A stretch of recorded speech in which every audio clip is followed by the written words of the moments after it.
여러분 안녕하세요. 요양보호사 국가고시 귀로 듣는 요양보호사 귀요보입니다. 이번 영상은 단골 기출문제를 총정리한 영상이에요. 자주자주 빈출되는 기출문제를 모아서 126문제를 추렸고요. 거기에 필수 이론을 함께 정리했습니다. 네, 이제 1번부터 126번까지 스피디하게 진행할 건데요. 무조건 노인의 심리적인 특성, 이 문제가 1번에 거의 나오고 있잖아요. 옆에 제가 5, 9, 11, 15, 21, 29회 이거는 여태까지 기출에 나왔던 숫자입니다. 약간의 변동은 있겠지만 자주 빈출되는 문제가 어떤 것이 있는지 여러분이 체크하시면서 보면 되겠어요. 시작할게요. 1번, 노인의 심리적인 특성은 증가하는 것과 감소하는 것이 있어요. 달달 외울 필요 없이 느낌으로 이해하시면 충분히 맞추실 수가 있습니다. 일단 감소하는 것으로 볼게요. 노인이 되면서, 나이가 먹으면서 우리는 적응성과 능동성, 사회적인 관계, 융통성, 유대감, 독립성이 떨어집니다. 우리가 요양보호사 학원을 오프라인에서 다녔잖아요. 일단 반장 누가 할래요? 했을 때 70대 되신 분이 제가 하겠습니다 하고 능동적으로 손을 들지 않았어요. 적응할 때도 나 공부한 지가 40년 돼서 정말 너무 적응하기가 어렵다 이랬죠. 학생들하고 잘 지내지 않았습니다. 유대감이 좀 떨어지고 당연히 사회적인 관계, 인간관계가 조금 감소한다. 융통성도 많이 결여되어 있어요. 본인의 고집이 굉장히 강하잖아요. 독립성도 마찬가지로 떨어집니다. 반대로 별로 좋지 않은 것은 증가하는데 내향성, 소심하다는 거죠. 내성적이라는 거예요. 경직성, 뭔가 경직돼 있고 딱딱하다. 2번 문제 볼까요? 새로운 변화를 싫어한다. 습관이나 태도를 고수한다. 도전을 꺼린다. 이 경직성, 이 문제가 좀 많이 나왔었습니다. 노인의 특성 중에서 경직성이 있다. 조심성은 증가한다. 조심성이 증가하면 좋을 수도 있지만 뭔가 도전 정신이 좀 결여되고 뭔가 좀 움츠러드는 그런 느낌이 있잖아요. 조심성을 조심하세요. 의존성, 자식한테 기대려고 하고 배우자한테 기대려고 하고 스스로 좀 힘이 없잖아요. 우울증의 경향, 우울증의 경향은 이건 정말 맞는 것 같아요. 나이 먹을수록 점점 우울해집니다. 청소년들 보세요. 그냥 가랑잎만 굴러가도 까르르 까르르 재밌어서 웃는데 나이 먹고는 웃을 일이 별로 없어요. 우울증 경향이 높아진다. 유산을 남기려는 경향, 자기가 죽기 전에 호랑이는 가족을 남기고 사람은 이름을 남기잖아요. 죽기 전에 유산을 남기려는 경향, 또 삶에 대한 회고의 경향이 있다. 그래서 경직성이 증가한다. 요거 한번 알고 넘어갈게요. 3번, 장기 요양 대상자로 인정받을 수 있는 자는 이거 중요한데요. 장기 요양 대상자 등급 받으려면 어떤 사람이 받을 수 있냐 이 얘기예요. 65세 이상인데 일상생활이 어렵고 뭔가 거동이 불편한 사람은 가능합니다. 병명에 상관없이 받을 수가 있어요. 65세 미만인데 노인성 질환이면 역시 등급을 받을 수가 있습니다. 노인성 질환, 우리 교재에 나온 거 크게 3가지인데요. 치매, 파킨슨, 뇌졸중입니다. 65세 이상이면 병명 상관없이 거동이 불편하고 일상생활이 어려우면 등급 신청해서 받을 수가 있고 65세 미만이에요. 50세, 심지어 40세, 30세더라도 치매 걸렸어. 그러면 등급이 나올 수 있다. 그리고 3번째, 병원에 입원 중이면 혜택이 안 됩니다. 왜냐하면 장기 요양 이 대상자는 국민건강보험공단에서 지금 이 혜택을 주고 있는 건데 병원에 입원했을 때 우리 건강보험 혜택 보고 있잖아요. 그래서 등급 이 대상자 혜택에서 제외가 된다. 그럼 퇴원했어. 그때는 등급을 받을 수가 있다 이 얘기예요. 말 빠르게 합니다. 빨리빨리 반복해서 여러 번 들으시는 게 더 효과적이에요. 4번, 다음 중 장기 요양 대상자로 인정받을 수 있는 대상은 문제 정말 많이 나왔잖아요. 왜? 65세 이상이어도 일상생활이 어려운 사람은 주지 90세인데도 일상생활 혼자 잘하면 등급 안 줍니다. 1번, 결핵이 있고 일상생활이 가능한 85세 독거노인. 일단 85세예요. 근데 일상생활 가능해. 그러면 등급 안 받는다. 2번, 혈관성 치매 하면 나이 상관없이 등급 받을 수 있죠. 또 뇌출혈 등급 받을 수 있어. 그런데 병원에서 치료 중인 80세 남성 병원에서 치료 중이니까 이미 혜택 받고 있으니까 안 된다. 여러분 포인트 아시겠죠? 5번 문제. 거동 불편자가 요양보호사에게 거액의 돈을 은행에 입금해달라고 부탁했을 때 우리 어떻게 해야 됩니까? 대상자나 대상자 가족과 함께 가서 입금한다. 거동 불편자인데 함께 가서 입금하기 어렵겠죠. 근데 동반이 어려울 때는 은행 업무 수행 전에 가족에게 알리고 확인받는다. 실제로는 20만 원, 30만 원 좀 뽑아주세요. 이런 건 괜찮다고 하는데 그래도 거액의 돈이라는 거는 한 1,000만 원 정도 뽑아달라 했을 때는 가족과 상의를 하든지 아니면 직접 휠체어라도 타고 같이 가서 입금을 하든지 출금을 하는 게 좋다 이 말입니다. 6번, 요구한 물건을 사왔는데 마음에 들지 않는다고 했을 때 이것은 우리의 상식과 교제의 내용과 좀 다르더라고요. 예를 들어서 우유 사와 이랬어요. 그랬는데 저는 매일 우유가 세일을 하길래 사왔는데 대상자는 설 우유만 먹던 사람이었던 거예요. 그래서 물건 구매 전 대상자가 원하는 물건이 무엇인지 명확히 파악한다. 이것이 중요합니다. 우유 좀 사다 주세요. 그러면 어떤 우유 사다 드릴까요? 몇 미리 사다 드릴까요? 서울우유 1000ml 사다 주세요 이랬어. 그럼 서울우유 1000ml가 없으면 다른 우유를 사올까요? 그냥 올까요? 이런 것까지 구체적으로 명확하게 파악하는 것이 중요하다는 얘기입니다. 두 번째, 상품을 명확히 설명하지 못하면 가능하면 대상자와 함께 구입하러 간다. 이게 좀 뭔가 불편한 사람들이 본인은 그거 설명을 제대로 못한단 말이에요. 그랬을 때는 대상자와 함께 가서 물건을 보면서 같이 고르는 게 더 좋다. 세 번째, 마음에 안 들어하면 어떻게 합니까? 설명을 제대로 못해서 내가 못 알아들어서 마음에 들게 사올 수가 없어. 같이 가서 본인이 직접 고르게 하는 거예요. 같이 가서 바꾼다. 7번, 요양보호 서비스 제공 시 기본 원칙은 요양보호 서비스를 우리 요양보호사가 제공을 하려고 할 때 어떤 원칙에 의해서 서비스를 제공하냐. 1번, 서비스 제공 전 대상자의 습관이나 성격, 선호하는 서비스를 반드시 확인한다. 미리 다 파악하라고 했어요. 싫어하는 행동은 하지 않는다. 굳이 이 사람은 미역국에 만약에 들기름 넣는 걸 싫어한다고 해봅시다. 그런데 들기름은 오메가3도 있고 몸에 좋으니까 기름을 넣고 만든 이 미역국을 드셔야 돼요. 강요할 필요는 없다는 거예요. 그 사람이 나물에 기름으로 이렇게 묻히는 거 싫어하는데 이거 드셔야 돼요. 이럴 필요가 없다는 겁니다. 대상자가 싫어하는 행동은 하지 않아야 된다. 대상자의 습관이나 성격, 선호하는 서비스를 반드시 확인한다. 어쨌든 대상자가 돈을 내고 요양보호사를 고용을 하는 건데 그 사람의 기호에 맞춰야 된다 이 얘기입니다. 잔존 능력을 활용한다. 대상자의 잔존 능력을 최대한 활용해서 만약에 편마비 환자인데 오른손은 건강해. 남아있는 그 오른손의 능력을 최대한 활용해서 본인이 뭐라도 할 수 있게 해줘야지 그걸 다 해줘버리면 그 사람은 아무것도 못하게 되는 거잖아요. 그렇기 때문에 잔존 능력을 활용할 수 있는 서비스를 제공해야 된다. 다 해주는 게 좋은 게 아니에요. 그렇기 때문에. 그리고 모든 서비스는 대상자에게만 제공한다. 제가 이거 실제로 여쭤봤습니다.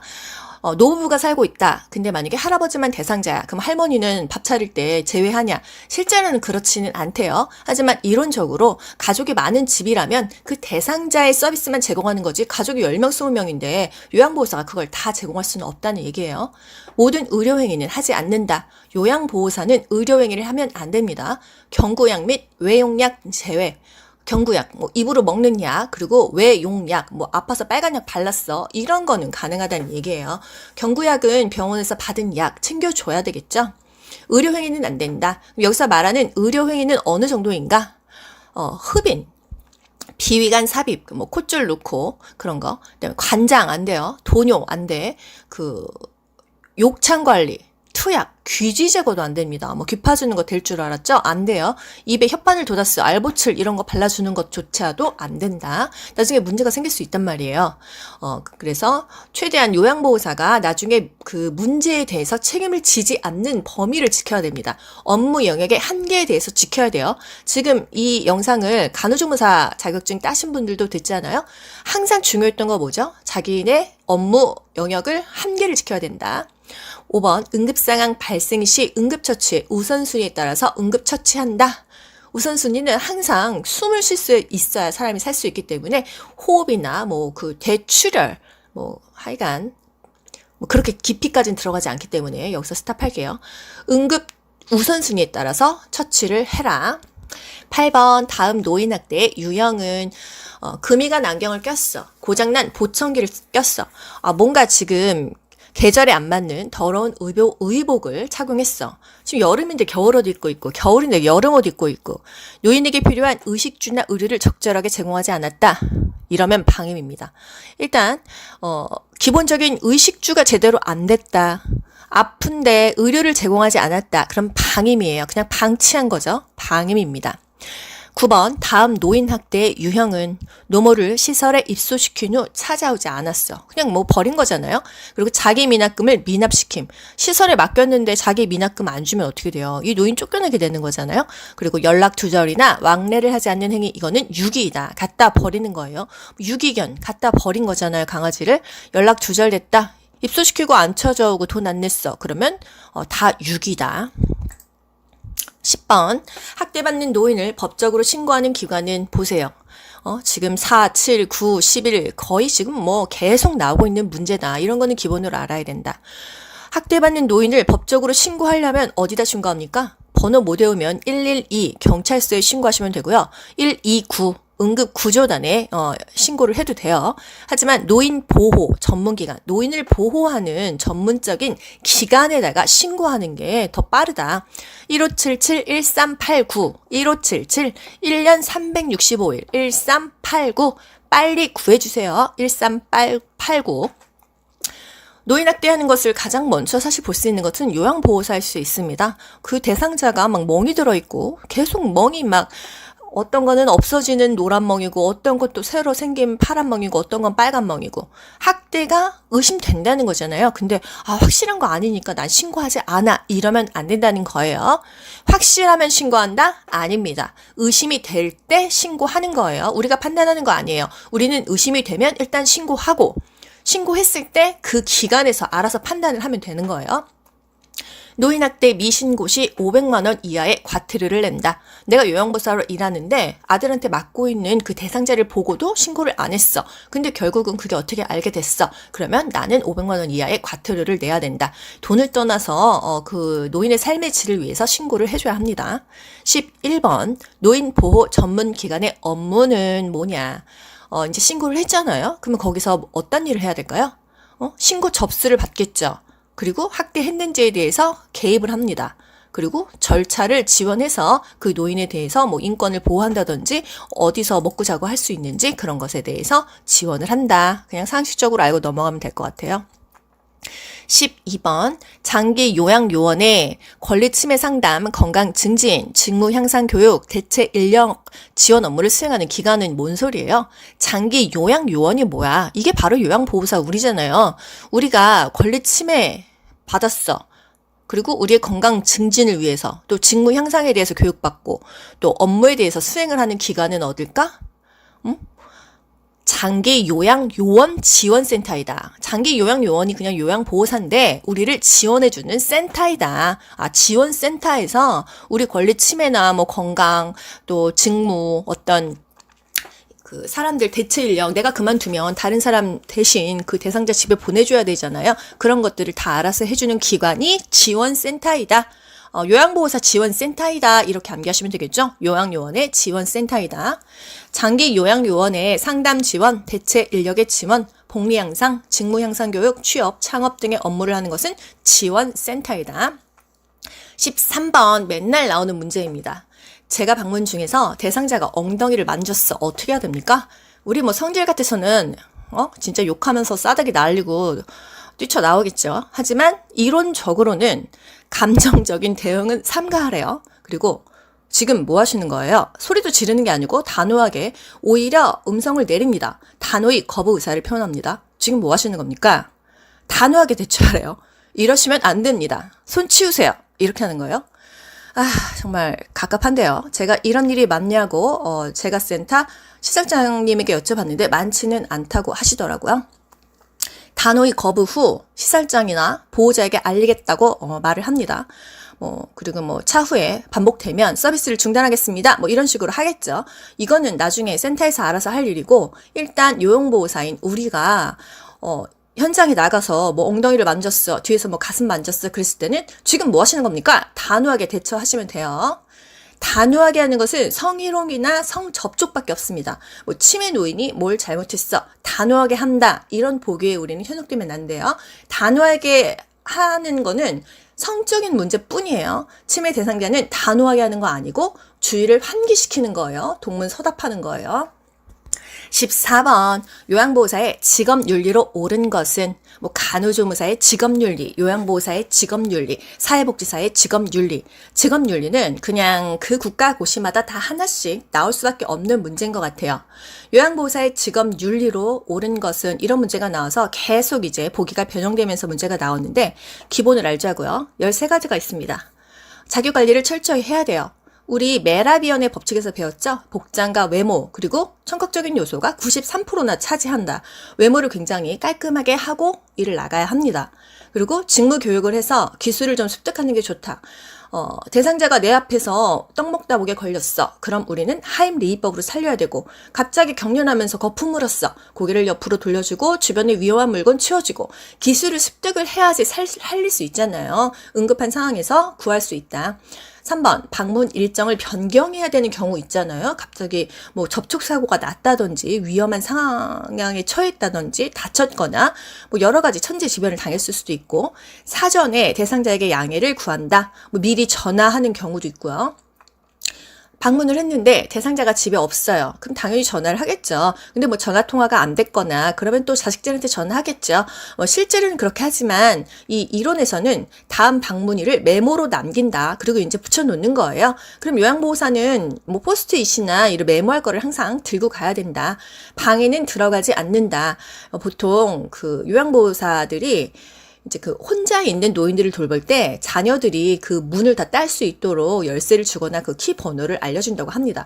그래서 그냥 그 방에 먼저 들어가는데, 들어갔다 하더라도 다시 나와야 되는 거고, 원래는 방에 들어가지 않는다, 메모로 남긴다, 이게 답이 되는 것입니다.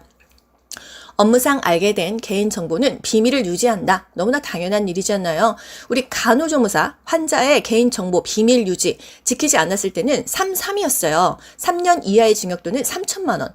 요양보호사는 2예요. 2년 이하의 징역 또는 2천만 원 이하의 벌금이다. 개인정보는 비밀을 유지해야 된다. 예를 들어서 치매 노인인데 내가 요양보호사로 방문을 했어요. 근데 알고 보니까 이게 유명한 연예인의 엄마였던 거지. 그럼 이거 비밀 유지해야 되는데 동기들 단톡방에 나 오늘 갔던 대상자가 연예인 누구 엄마였더라, 이렇게 막 개인정보 까발리면 됩니까? 안 됩니다. 이거 잘못하면 2년 이하의 징역 또는 2천만 원 이하의 벌금을 낼 수 있어요. 6번 사고 발생 즉시. 사고가 발생했다. 어떤 위험한 상황이에요. 뭐 크게 다쳤다거나 어떤 뭐 사고가 발생했을 때는 무조건 윗대가리에게 보고한다. 이것이 답입니다. 뭐 시설장, 센터장, 뭐 관리 책임자에게 보고한다는 거예요. 보호자에게 보고한다. 이거 답 아닙니다. 보호자에게 보고하는 게 아니라 우리는 요양보호사는 어디에 소속돼 있어요? 센터에 소속돼 있잖아요. 재가센터에. 거기 센터장한테 먼저 전화를 하는 것이 맞다. 그리고 7번 대상자에게 유아어, 명령어, 반말 등을 사용하지 않는다.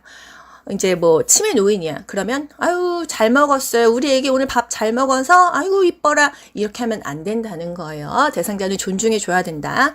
8번 서비스 내용과 방법은 반드시 대상자의 의견을 물은 후에 시행한다. 9번 복지용구 구매 알선 행위를 삼가고 정보 제공만 한다. 뭐 복지용구 구매하려고 해요. 목욕의자 구매하려고 해요. 뭐 제가 뭐 사다 드려요? 뭐 이러면 안 되고 그냥 정보 제공한다. 뭐 팜플렛 있으면은 뭐 드린다든지 연결만 해주는 거예요. 10번 등급 판정 또는 장기 요양 인정 신청을 알선 유도하면 이이다. 뭐 옆집에서 뭐 이렇게 거동 불편하시고 연세도 많으신 분이 있었어. 저분도 장기요양 등급 받게 하시면 되잖아요. 뭐 이렇게 하면 안 된다는 거예요. 이이다. 대상자가 학대 받는다고 의심되는 경우 보고하거나 신고한다. 뭐 좀 더 지켜본다. 확실하면 신고한다. 이거 아니라 그랬어요. 의심만 되면 신고한다. 어디다? 1577-1389 노인 보호 전문 기관에 신고한다. 번호 기억 안 나면 112에 신고해도 돼요. 수사기관이 있는 곳에 신고하면 된다. 12번 서비스의 제공은 정해진 원칙과 절차에 따른다. 원칙을 지켜서 문제되는 일은 없습니다. 13번 제공된 서비스 내용을 정확히 기록한다. 오늘 뭐 그 인지지원 뭐 몇 분 했어, 목욕시켰어, 밥 먹였어, 그렇게 정확하게 기록을 하셔야 합니다. 15번 대상자가 다른 방문 요양센터는 본인 부담금 15%를 면제해 준다는데 나도 면제 좀 해줘 이랬을 때 뭐라고 대답해야 됩니까? 그거 불법행위예요. 그리고 거절해야 되고 그거 신고하시면요 신고 포상금도 받을 수 있어요. 이렇게 정보를 제공한다. 좀 뭐 야박하죠. 이거는 이제 이론적으로는 이렇습니다.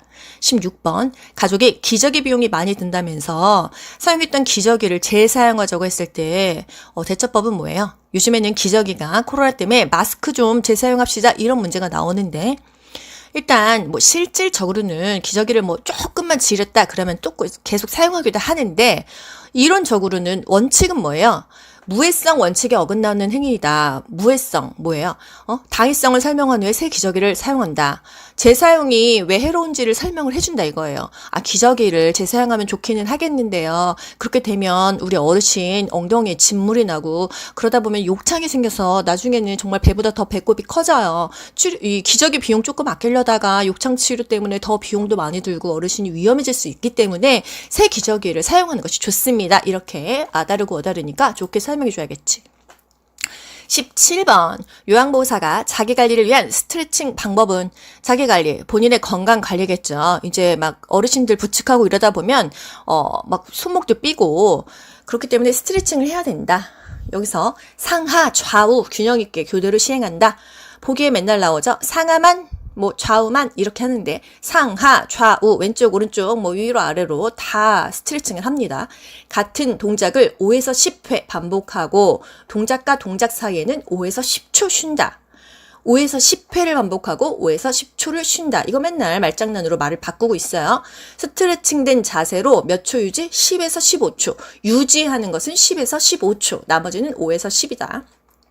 4번 통증이 느껴지지 않을 강도로 시원하다고 느낄 때까지만 한다. 통증이 느껴지는 것은 좋지 않아요. 우리 뭐 할 때 아이고 아픈데 시원하다 이러잖아요. 아픈 것은 안 된다. 통증이 느껴지지 않을 정도의 강도로만 스트레칭을 해야 한다. 5번 동작은 천천히 안정되게 시행한다. 뭐 당연한 말이고 6번 호흡은 편안하고 자연스럽게 한다. 스트레칭 할 때 호흡을 왜 멈춥니까? 자연스럽게 숨을 쉬는 겁니다.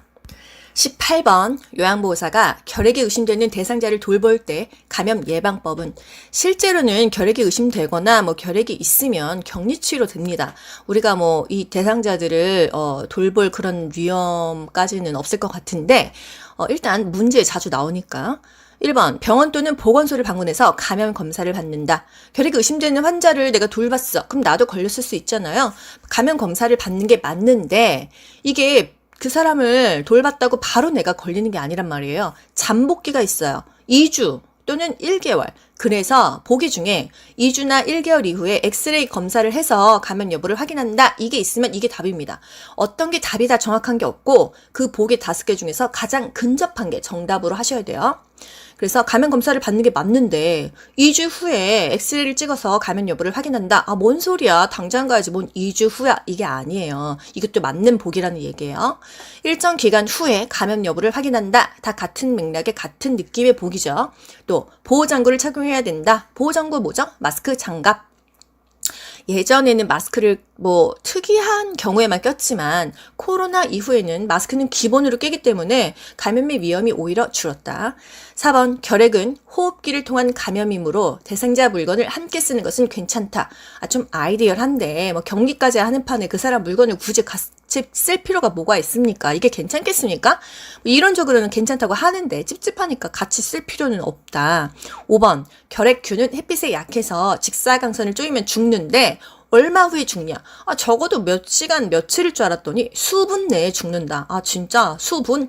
그럼 뭐 10분, 20분만 해도 그러면은 참 침구는 일광소독이 중요하다. 그래서 이불 같은 거, 뭐 매트리스 같은 거 햇볕에 수분만 몇 분만 말려도 균이 다 죽는다는 거죠. 대상자 접촉을 금지한다. 이런 보기가 나오면 틀려요. 대상자 접촉을 금지한다. 실제로 맞지 않아? 근데 뭐 우리가 보는 시험에서는 결핵은 뭐 물건은 같이 쓰는 건 괜찮다. 호흡기 감염이니까 마스크만 끼면 된다. 접촉까지는 괜찮다. 이러고요. 결핵약을 즉시 복용한다. 뭐 감염 어떻게 된 줄 알고 약을 즉시 복용합니까? 즉시 요양보호 업무를 중단한다. 저 같으면 바로 중단하겠어요. 그런데 이거는 답이 아니다. 대상자 가족, 요양보호사 모두 치료를 받는다. 이거 아니에요. 동시에 모두 치료받는다. 이거는 옴밖에 없습니다. 옴.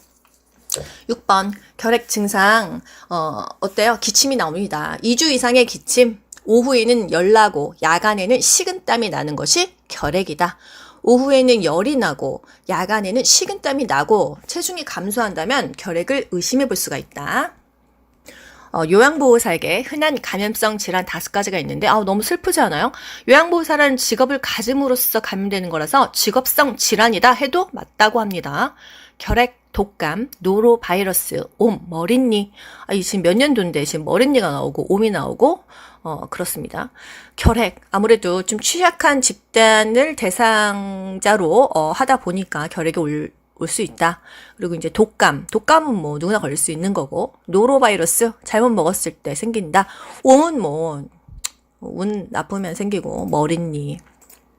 19번 밤에 가려운 증상이 심하고 뭐든지 심해지는 건 밤이에요. 알레르기 증세와 비슷하며 감염력이 강하여 대상자와 동거가족이 동시에 치료받아야 하는 거 아까 뭐라 그랬죠? 옴이다. 옴. 동시에 치료받아야 되는 건 옴이다. 발병 요인. 옴진드기는 더운 기온에서 움직임이 활발하다. 증상 야간의 가려움증, 밤에 더 간지럽다. 옴 어떻게 관리합니까? 대상자와 접촉한 사람은 증상 유무와 상관없이 함께 동시에 치료한다. 증상도 없는데 동시에 치료를 한대요. 내의 속옷이나 침구류를 뜨거운 물로 10분에서 20분간 세탁한 후 건조하고 바로 쓰는 게 아니라 3일 동안 사용하지 않는다. 세탁을 하고 나서도 3일 동안 사용하지 않아요. 왜? 옴은 벌레인데 몸에서 떨어져 나오고도 혼자 2, 3일은 살 수 있기 때문에 적어도 빨래 다 하고 나서 세탁하고 2, 3일 후에 옴 다 죽은 다음에 사용한다. 세탁이 어려운 것은 3일간 햇빛을 쬐도록 넌다. 또는 고열의 다리미로 그냥 뜨겁게 해서 죽인다. 결핵은 햇볕 수분만 쬐도 다 죽는데 옴은 독하네. 3일이나 지나야 되니까. 독감, 인플루엔자죠? 독감 예방접종 겨울 오기 전에 해야 되니까 10월, 11월, 12월 사이에 권장한다. 독감은 증상이 생기기 하루 전부터 감염이 시작돼서 증상이 생기는 5일 이상 병을 퍼뜨릴 수가 있다. 한 일주일은 그냥 퍼뜨린다. 그래서 인플루엔자, 독감에 걸린 요양보호사는 대상자 안 그래도 면역 떨어지고 아픈 사람한테 옮기면 안 되잖아요. 그래서 일주일은 쉬어야 한다. 내가 독감 걸렸어. 대상자 일주일 내가 못 가니까 다른 사람이 대신 가줘야 된다. 노로바이러스, 오염된 음식을 먹었어. 요양보호사가 노로바이러스에 만약에 걸렸다 하면 나 증상이 약하니까 출근할게요. 이러면 됩니까? 안 됩니까? 안 돼요. 증상이 약해도 2, 3일간은 요양보호 업무를 중단한다. 안전하게 3일은 쉬어야 된다. 왜? 이유가 뭐야?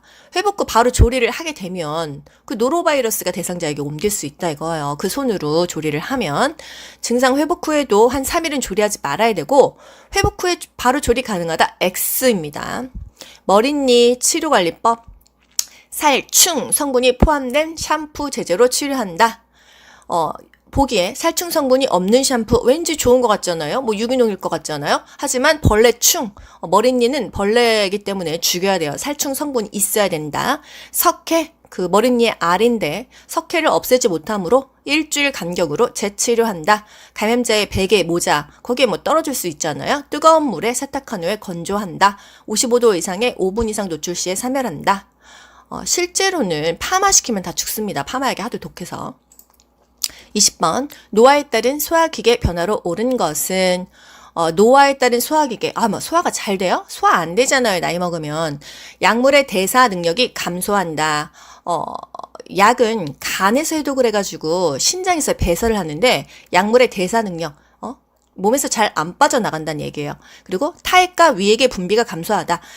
타액, 침이고 위액은 위액이잖아요. 이게 분비가 감소하면 소화가 안 되겠지. 위액의 산도 저하로 소화 능력이 저하. 산도가 높아야지 산이 세서 소화가 잘 되는데 산도가 떨어지면 소화가 더 안 된다. 췌장에서의 소화효소 생산 감소로 지방의 흡수력이 떨어진다. 췌장에서의 소화효소는 뭐 탄수화물, 탄단지, 탄수화물, 단백질, 지방이 아트리, 리파제가 지방의 그 소화효소인데 요게 이제 생산이 감소되면서 지방이 흡수가 안 되니까 나이 먹어서는 지방도 덜 먹어야 된다. 그리고 당 내성이 떨어져서 당뇨병에 걸리기가 쉽다. 당 내성이 떨어지기 때문에 당뇨병에 걸리기가 쉽다. 안 좋네요. 또 직장벽의 탄력성은 감소. 뭐 탄력이 있겠습니까? 감소한다. 고무줄도 처음에는 탱탱하다가 나중에는 느슨해진다. 그리고 항문의 관략근도 긴장도가 감소된다. 그러니까 이제 뭐 똥도 새고 변실금이 발생할 수가 있다. 단맛과 짠맛을 잘 느끼지 못한다. 쓴맛과 신맛은 오히려 잘 느낀다. 둘 다 또 헷갈리니까 하나만 외우자고요. 단짠이 느끼지를 못해. 그래서 나이 먹고 음식을 하면 달고 짭니다. 본인이 단맛과 짠맛을 못 느끼기 때문이에요. 그런데 노인은 어떤 기능이 거의 다 떨어지는데 유일하게 더 높아지는 건 뭐예요? 혈압하고 쓴맛과 신맛은 오히려 잘 느낀다는 거예요. 그래서 저희 엄마도 왜 이렇게 입이 쓴지 모르겠다 이런 말을 정말 예전에 많이 하셨거든요. 저는 그게 몰랐어요. 뭔지. 노화가 와서 그런 거예요. 쓴맛은 그리고 또 뭐 귤 같은 것도 난 쉬어서 못 먹겠다 이러더라고요. 그래서 쓴맛과 신맛은 오히려 더 잘 느낀다. 그리고 단짠이 더 못 느낀다. 간 기능 저하로 약물의 대사 제거 능력이 저하된다. 해독 능력이 저하된다. 간 기능도 뭐 떨어지겠지. 노화가 되면. 그래서 해독도 잘 안 된다. 그래서 술 먹었을 때 저도 20대 초반에는 술을 먹었을 때 해독이 잘 됐어요. 새벽 5시까지 술 먹고도 출근했는데 요즘에는 맥주 한두 캔만 먹어도 해롱해롱 거린다. 물론 뭐 이게 다 노화에 따른 소화기계의 변화라는 거죠. 21번 이거는 국시에 나왔던 게 아니라 제가 정리한 거예요. 그냥 기본적으로 알고 넘어갑시다. 소화기계 질환에는 뭐가 있냐? 호흡기계, 심혈관계, 근골격계, 비뇨생식기계 뭐가 있냐? 소화기계, 위염, 위궤양, 위암, 대장암, 설사, 변비 등이 올 수가 있고 호흡기계, 독감이 인플루엔자입니다. 같은 말이에요. 그리고 만성기관지염, 폐렴, 천식, 폐결핵, 호흡 쪽에 관련이 있다. 또 심혈관계, 고혈압, 또 동맥경화, 심부전, 빈혈 이건 다 혈관계이다. 또 퇴행성 관절염, 근골격계, 골다공증, 고관절, 골절은 다 근골격계의 문제이다. 또 요실금, 전립선, 비대증, 비뇨 생식기계의 질환이다. 26번 피부계 증상은 욕창, 피부건조증, 대상포진, 옴, 머릿니 등이 있고 신경계, 치매, 뇌졸중, 파킨슨은 노인성 질환이었잖아요. 신경계 질환이었네. 치매도 뇌신경계 문제, 뇌졸중도 뇌신경계, 파킨슨도 신경계 질환이었다. 또 녹내장, 백내장, 노인성, 난청, 눈 안 보이고 귀 안 들리는 것은 감각기계이다. 감각, 눈, 귀 이런 거 다 감각기계이다. 당뇨병 요즘에 많잖아요. 뇌 분비계이다. 분비가 뭐가 잘못되어서 당뇨병이 생긴다. 심리 정신계에는 우울증과 선망에 있다. 심리적으로 우울하다. 정신적으로 선망이 온다. 31번 대상자가 잦은 설사로 탈수가 예상된다. 우선적으로 탈수하면 수분 보충이에요. 물을 충분하게 마시게 한다. 미지근한 물 주겠죠. 몸은 따뜻하게 한다. 장 운동을 증가시키는 음식을 피한다. 아프면 쉬는 게 좋아요. 그걸 자꾸 운동시키는 거 좋지 않습니다. 카페인, 매운 후추, 술, 고섬유소, 고지방 음식은 피해야겠지. 섬유소 평소에는 좋지만 설사할 때는 안 좋다.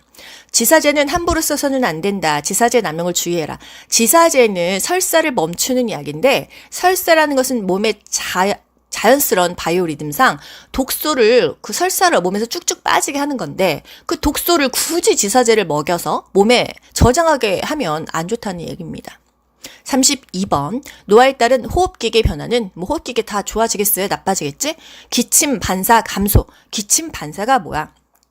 이 내 몸 안에 어떤 안 좋은 게 들어왔어. 그랬을 때 콜록콜록 기침을 해서 나쁜 것을 빼내는데 기침 반사라는 거는 굉장히 좋은 건데 노화가 왔으니까 감소되겠지. 폐순환량이 좋은 건데 감소된다. 섬모 운동, 콧구멍 속에 털들이 잘 뭐 있어줘야 또 필터링이 될 텐데 저하된다. 호흡 근육이 위축된다. 기관지 내 분비물이 증가한다. 분비물이 많으면 아무래도 안 좋겠지. 콧물, 가래 막 이런 거 더 많으면 좋겠어요. 분비물만 증가한다. 호흡기계 변화. 그러니까 안 좋은 거는 다 이렇게 증가하고 좋은 거는 다 저하된다. 이게 바로 노화이다. 슬프다. 33번 만성 기관지염. 기관지염인데 만성적으로 가지고 있어. 이때 이 대상자의 증상 완화는 어떻게 시켜줘야 되나? 일단 기관지의 만성적 염증을 이 기도가 좁아져서 숨이 쉬기 힘든 질환이니까 심호흡하세요. 심호흡하세요. 기침하세요. 가래 뱉으세요. 이렇게 도와줘야 되고 금연을 당연히 해야겠지. 기관지염 호흡기계 질환인데 담배 피면 뭐 좋겠어? 공기청정기를 설치한다. 공기를 맑게 한다는 소리고 기관지의 자극을 감소한다. 습기가 많은 기후에 노출되지 않게 한다. 어느 정도의 습도는 좋지만 습도를 막 너무 높게 하는 건 좋지 않다. 숨쉬기 어려울 때는 상체를 올린다. 우리가 숨이 막힐 때는 머리를 올려야 됩니다. 좌위, 반자위 머리를 올려준다. 다 이런 것들이 답이 될 수가 있어요. 34번 다음 노인성 질환은 뭐 엄청나게 기출문제에 많이 나왔던 문제예요. 숨을 내쉴 때 쌕쌕거리는 호흡음이 쌕쌕하면은 천식이 나와야 됩니다. 천명음. 가슴이 답답하고 알레르기 증상이 나타난다. 뭐 꽃 구경 갔는데 갑자기 천식 나왔어.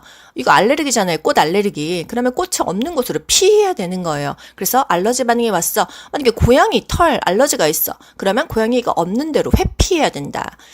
그래서 그것이 회피요법이다. 기관지벽이 부풀고 근육이 수축해서 기관지가 좁아진다.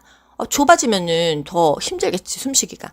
찬 공기에 노출됐을 때 차고 건조한 공기 하면 천식이다. 알레르기 하면 천식. 차고 건조한 공기 천식, 천명음, 쌕쌕거리는 호흡음 하면 천식이다. 천식이 문제에 가장 많이 나왔었다. 호흡기 질환으로. 35번 고혈압 대상자의 약물 복용법 주의사항은 고혈압 환자가 많잖아요. 그래서 이 문제도 굉장히 중요합니다. 혈압이 조절되면 약을 끊어도 됩니까? 이거 모르는 분이 은근히 많아요. 고혈압 약은 약을 먹기 전에 조절을 해서 약을 안 먹으면 모를까? 일단 약을 먹기 시작하면요. 죽는 날까지 먹어야 되는 약이에요. 혈압이 조절돼도 규칙적으로 약을 복용한다. 중간에 약을 끊으면 실질적으로는 뭐 뇌졸중, 뇌출혈이 옵니다. 마음대로 용량을 증감하거나 중단하지 않는다. 이거 굉장히 중요한데 병원에서 얘기를 잘 안 해주는 것 같아요. 지속적으로 치료해도 혈압이 조절이 안 될 때 뭐가 문제가 있는 거잖아요. 의사와 상의해서 약을 바꾸거나 정밀 검사가 필요하다. 어떤 또 다른 질병의 원인이 될 수 있으니까요. 또 알코올은 혈압약의 효과를 낮추므로 금주해야 한다. 술을 먹으면 뭐 안 좋은 건 누구나 다 알고 있어요. 그리고 저염, 저지방식이 스트레스 조절이 필요하다. 고혈압 하면 저염, 저지방이 가장 중요합니다. 싱겁게 먹고 지방을 안 먹고 체중 조절하는 게 중요하고 그리고 뭐 우리가 건강검진 하려고 예를 들어서 금식을 했어요. 그때도 고혈압 약은 먹어야 됩니다. 그리고 고혈압 약을 뭐랑 같이 먹으면 안 좋나? 혈압이 올라가는 음식과 같이 먹으면 안 좋다는 건데 인삼 열 내는 음식이잖아요. 그리고 자몽 주스 안 좋다. 자몽 주스는 이유를 모르겠는데 아무튼 고혈압 약과 부작용이 생긴다. 저 자몽 주스 엄청 좋아하는데 고혈압 약을 먹고 있지 않기 때문에 저는 먹겠습니다. 36번 심장의 수축력 저하로 신체 조직의 그 대사 요구에 필요한 충분한 혈액을 심장이 내보내지 못하는 상태로 뭔 소리야? 충분한 혈액을 심장이 내보내지 못하고 있어. 응? 좌심방 좌심실에서 피를 쭉 짜줘야 전신을 돌고 들어오는데 뭔가 문제가 있다. 심부전이다. 심장이 제대로 순환되지 않기 때문에 호흡 곤란, 허약감, 부종이 나타난다. 계단 오르는데 숨차. 나 지금 숨찬데? 쇼핑하기 이런 일상생활이 어렵다면 심부전을 의심할 수 있다. 신부전과 신부전이 있는데 신부전은 심장부전, 신부전은 신장부전이에요. 그래서 심장의 심이 부전하다. 37번 수분을 제한해야 되는 질환 5가지. 간, 심신, 갑부 이렇게 암기해도 되고 뭐 간신, 간신갑부 이렇게 외워도 되는데 일단 간경화 물 많이 먹으면 안 된대요.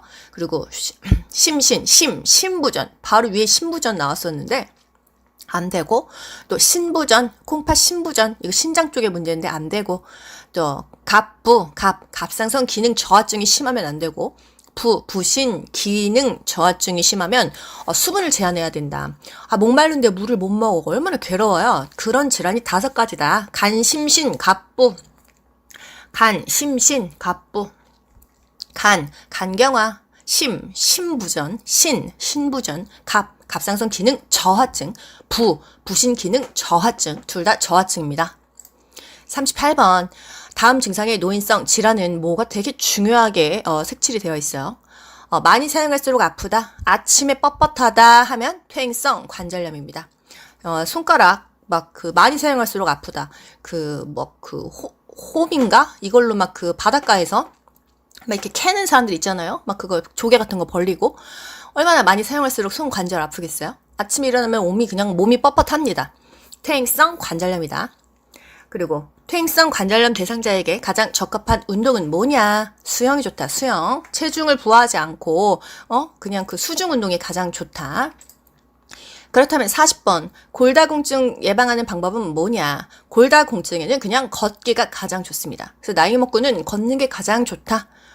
그리고 조깅도 좋은데, 그러니까 뛰는 게 좋다는 거예요. 체중 부하 운동, 몸에 체중을 부하해서 골밀도를 좀 높인다, 이렇게 이해하면 좋은데, 근육과 뼈에 힘을 주는 체중 부하 운동이 골다공증에는 좋다.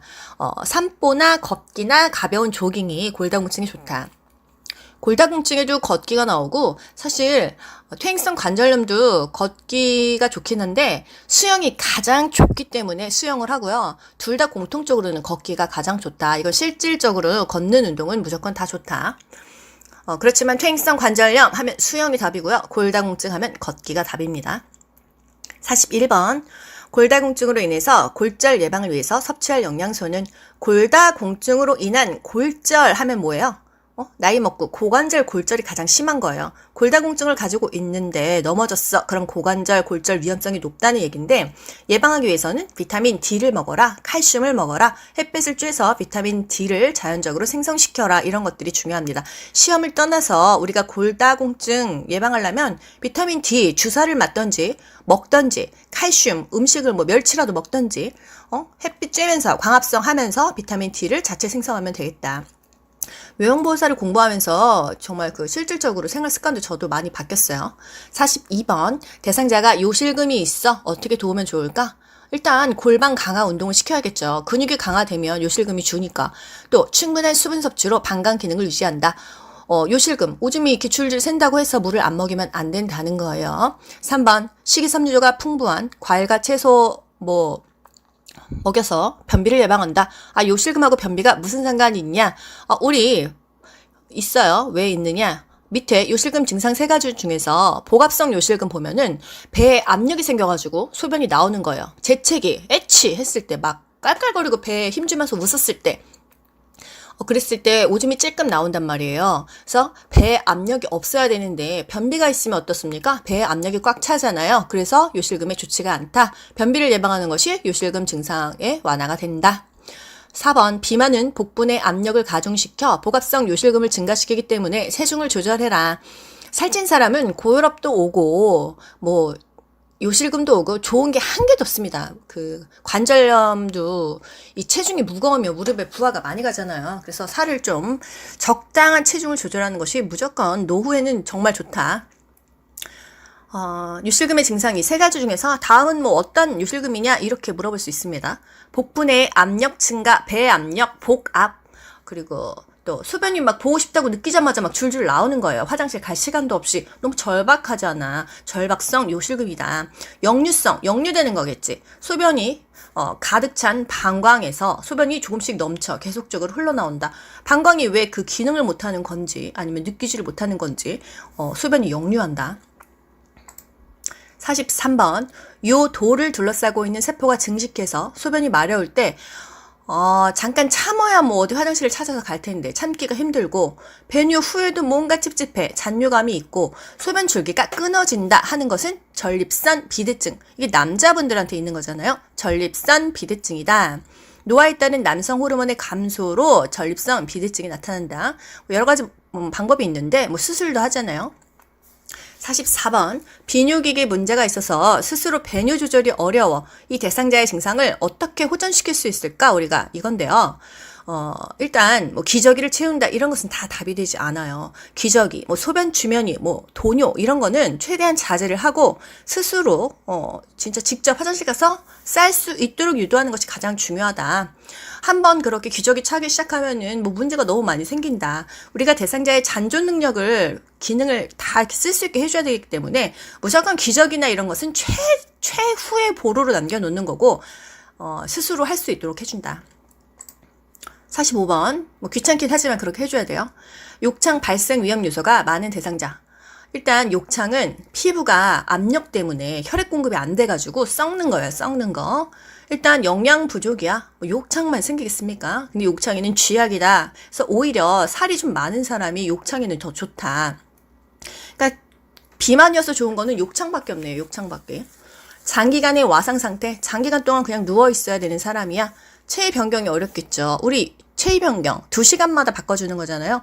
24시간 동안 2시간마다 바꿔줘봐요. 하루에 최소 12번은 계속 움직여줘야 된다. 요실금, 변실금이 있는 대상자. 오줌 지리고 똥 지려. 아무래도 습할 거 아니에요. 그리고 막 세균이 미생물 번식할 거 아니에요. 피부가 손상될 수 있다. 침대에서 이렇게 잘못 잡아 끌어가지고 살이 빨갛게 쓸렸어. 피부가 벗겨졌어. 이게 이제 욕창 초기가 돼가지고 괴사가 될 수 있으니까 조심해줘야겠다.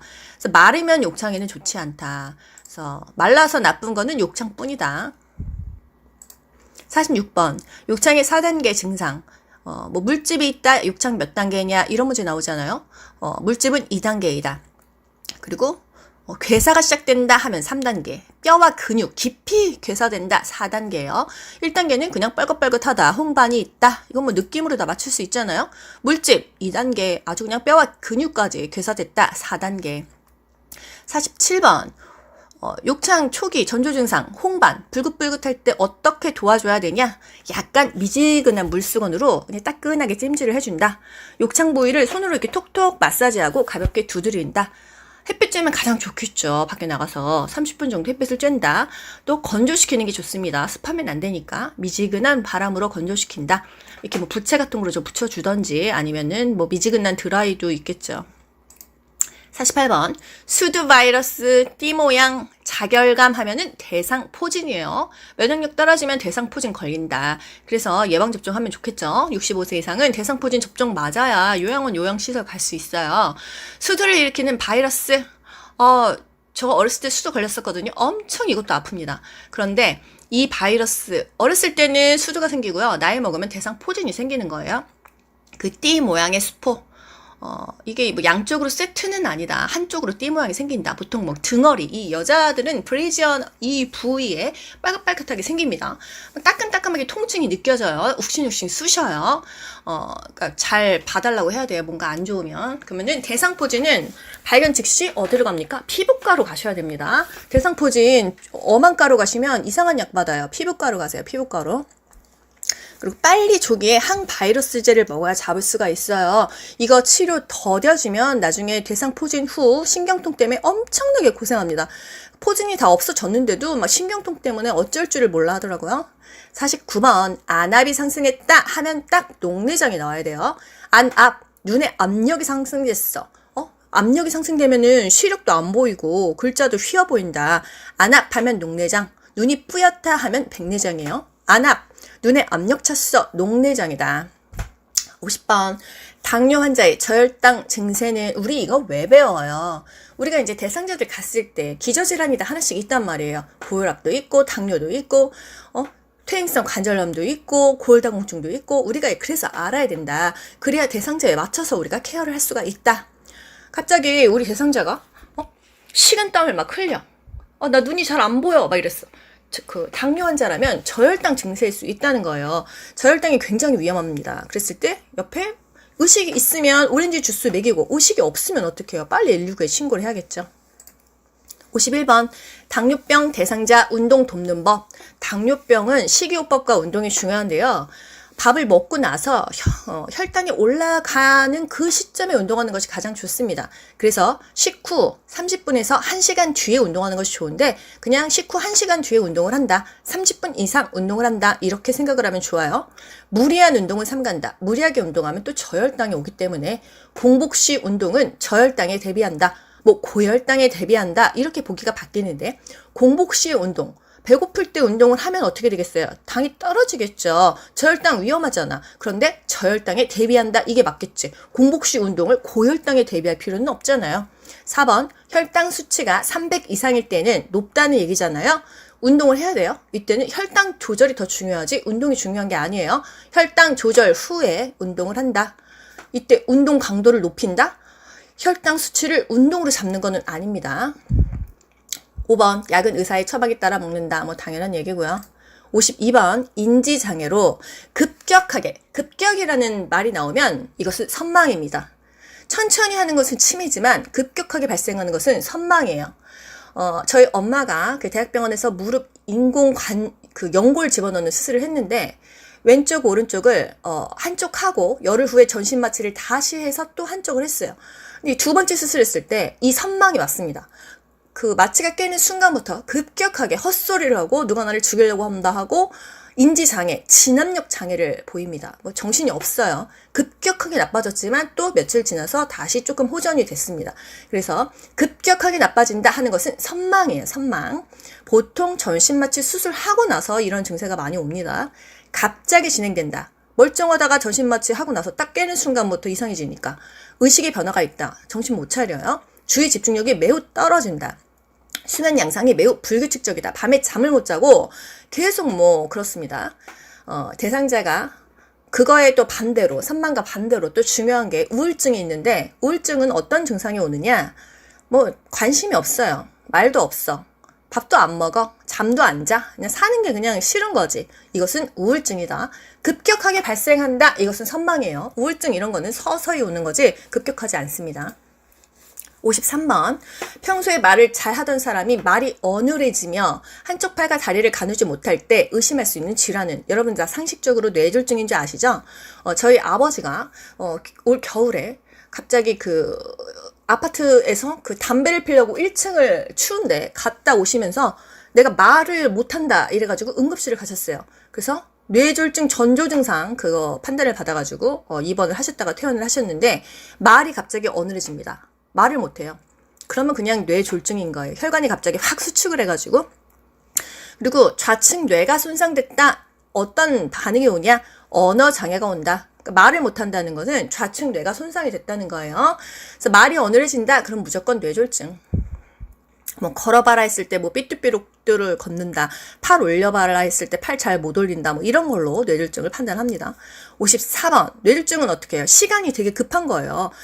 빨리 몇 시간 안에 가가지고 그것을 혈전을 녹이는 약을 투여를 해야 마비되고 이런 걸 막을 수 있다. 그래서 빨리 그냥, 의심되면 빨리 119를 타고 응급실을 가라. 그 대상자가 갑자기 말 잘하다가 말이 어눌해지고 좀 뭔가 몸이 균형이 안 맞다. 그러면 뇌졸중일 수 있으니까 우리가 그 보호자한테 연락해가지고 응급실 가든지 센터장한테 빨리 전화해서 사고 보고를 하든지 요양보호사가 그렇게 중요한 역할을 할 수가 있다. 그렇기 때문에 우리가 공부를 해야 된다는 거예요. 54번 뇌졸중의 증상은 마비가 온다. 언어장애, 말을 못해. 연하곤란, 삼키지를 못한다. 의식장애, 정신없어. 어지럽다고 합니다. 55번 얼굴에 표정이 없고 자세가 구부정하며 안정시에 떨림이 있고 근육이 굳어진다. 파킨슨이에요. 파킨슨. 노인성 질환이잖아요. 안정시에 떨림. 가만히 있는데도 손을 막 이렇게 떠는 거지. 제가 장난말로 학원 동기 언니가 손을 많이 떨어서 파킨슨이야 이랬는데 가만히 있는데 안정시에 떨린다. 그리고 몸이 좀 굳는 느낌이다 하면 파킨슨 병을 의심할 수는 있습니다. 56번 수면 장애가 있는 대상자의 수면 관리 방법은 수면 장애, 밤에 잠 못 자는 거잖아요. 낮잠 자면 되겠습니까? 낮잠 재우면 밤에 더 못 잡니다. 낮잠은 삼가고 규칙적인 생활을 지켜야 돼요. 일찍 일어나면 어쨌든 밤에 졸려서 자게 됩니다. 그리고 취침 전에 지나치게 집중하는 일을 하지 않는다. 이거는 제가 요즘에 노력하고 있는 건데 자기 전에 휴대폰 보면서 유튜브 봅니다. 그러면 자극적인 영상들이 많잖아요. 잠 못 자요. 취침 전에 지나치게 집중하는 일을 하지 않는 것이 숙면에 좋다. 저녁에 과식했어. 그럼 뭐 그 또 소화시키려고 막 몸에서 운동할 거 아니에요. 위에서 숙면이 어렵다. 커피 많이 먹었어. 카페인 음료를 줄인다. 뭐 커피를 아무리 먹어도 난 잠만 잘 자. 전 그렇긴 한데 카페인을 그래도 끊으면 숙면이 온다. 57번. 예방접종의 주기는 이게 이제 문제를 계속 바꿔가면서 계속해서 지금 기출에 나오고 있는 문제예요. 실제 기출 문제인데 파상풍, 디프테리아 10년마다 맞는다. 파티는 아니고 파디는 10년마다. 이게 굉장히 중요한 거예요. 그리고 65세 이상이면 매년 맞는 거 뭐 있죠? 독감주사, 인플루엔자를 맞는다. 무료잖아요. 이거는.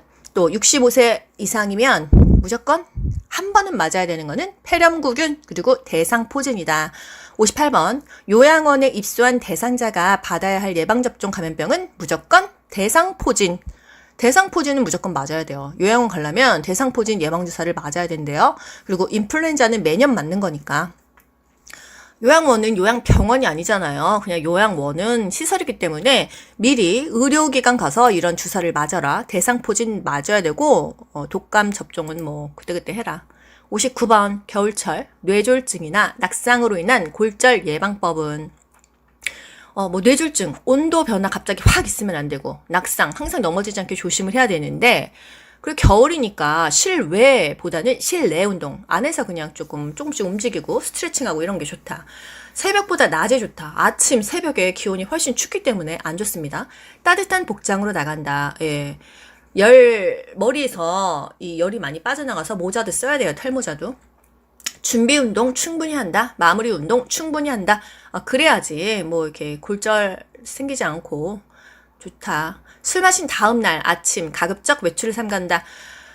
아침 외출을 떠나서 겨울에는 술을 마시면 안 돼요. 제 친구 엄마가 술 마시고 나서 집이 좀 경기도 어디 요 외진데였는데 그날 갑자기 뭐 몸이 마비가 온다 그래가지고 거기 부부가 둘이 살았었는데 약간 잘 몰라가지고 막 마사지 해주고 이러다가 뒤 늦게 119를 타고 갔는데 뇌졸중이 와서 몸 반이 다 마비가 됐어요. 그래서 술 마시고 나면은 나이 먹고 술 마시면은 겨울에는 뇌졸중 확률이 엄청나게 높다.